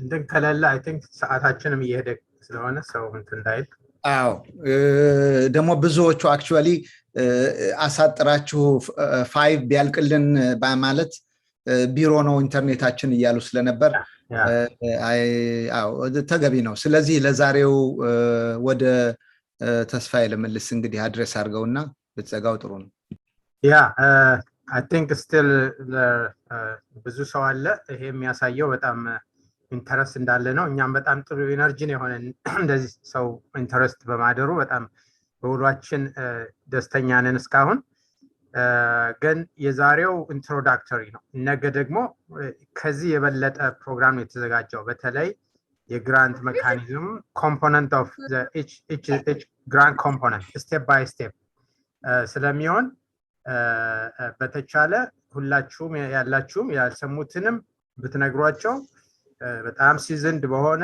በጥሩ ኤክስፒሪየንስ ፈርስት ሃንድ ወርልድ ክላስ በሆነ ጓደኛችን እዚህ ጆሴፍ የሚቀርብ ነው ከዛ ተስፋዬ ወደ ቲም ቢልዲንግ እንዳነሳው በሱ ይቀጥላል ሜቢ ካላስቸገርኩ አንዴ ብገባ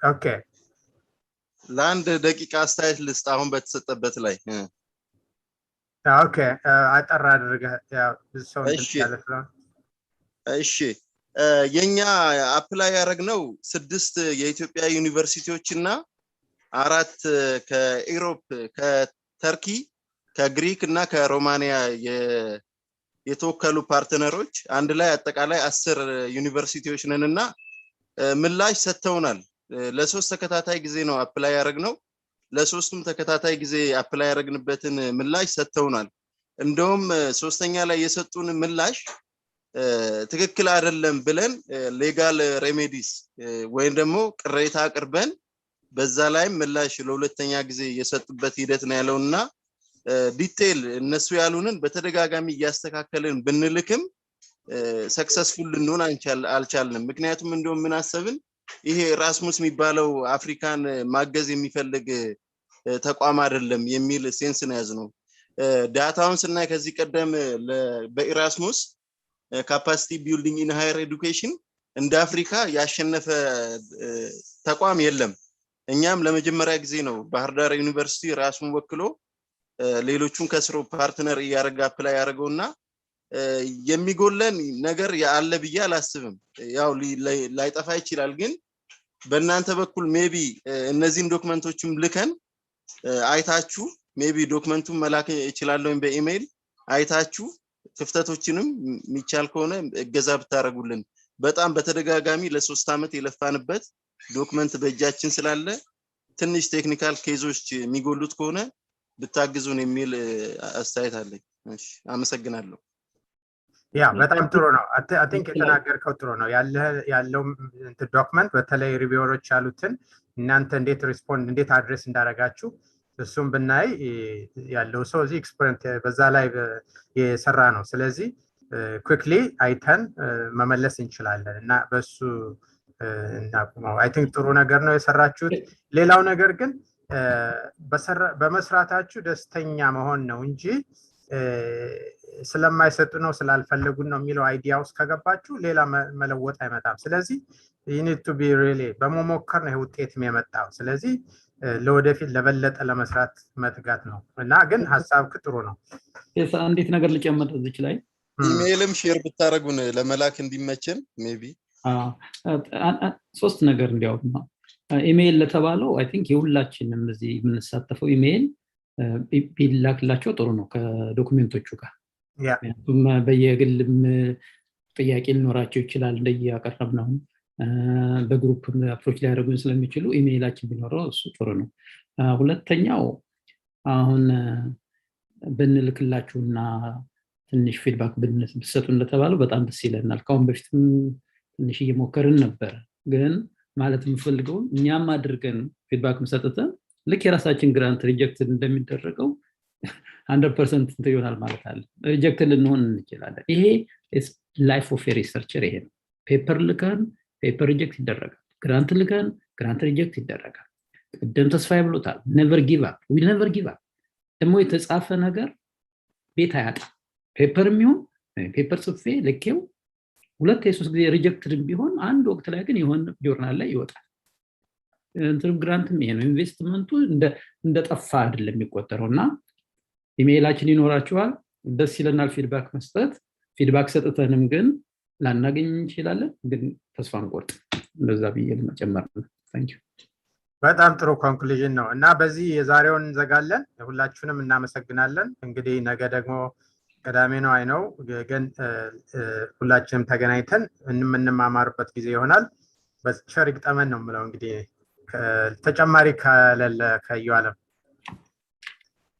መልካም ቀን ነው የምልን መልካም ምሽት ለተሳተፉት እሺ ሁላችሁም ሰላም ሁላችሁም እንግዲህ ቸር ይግጠመን አሜን እሺ እናመሰግናለን መልካም ጊዜ ያው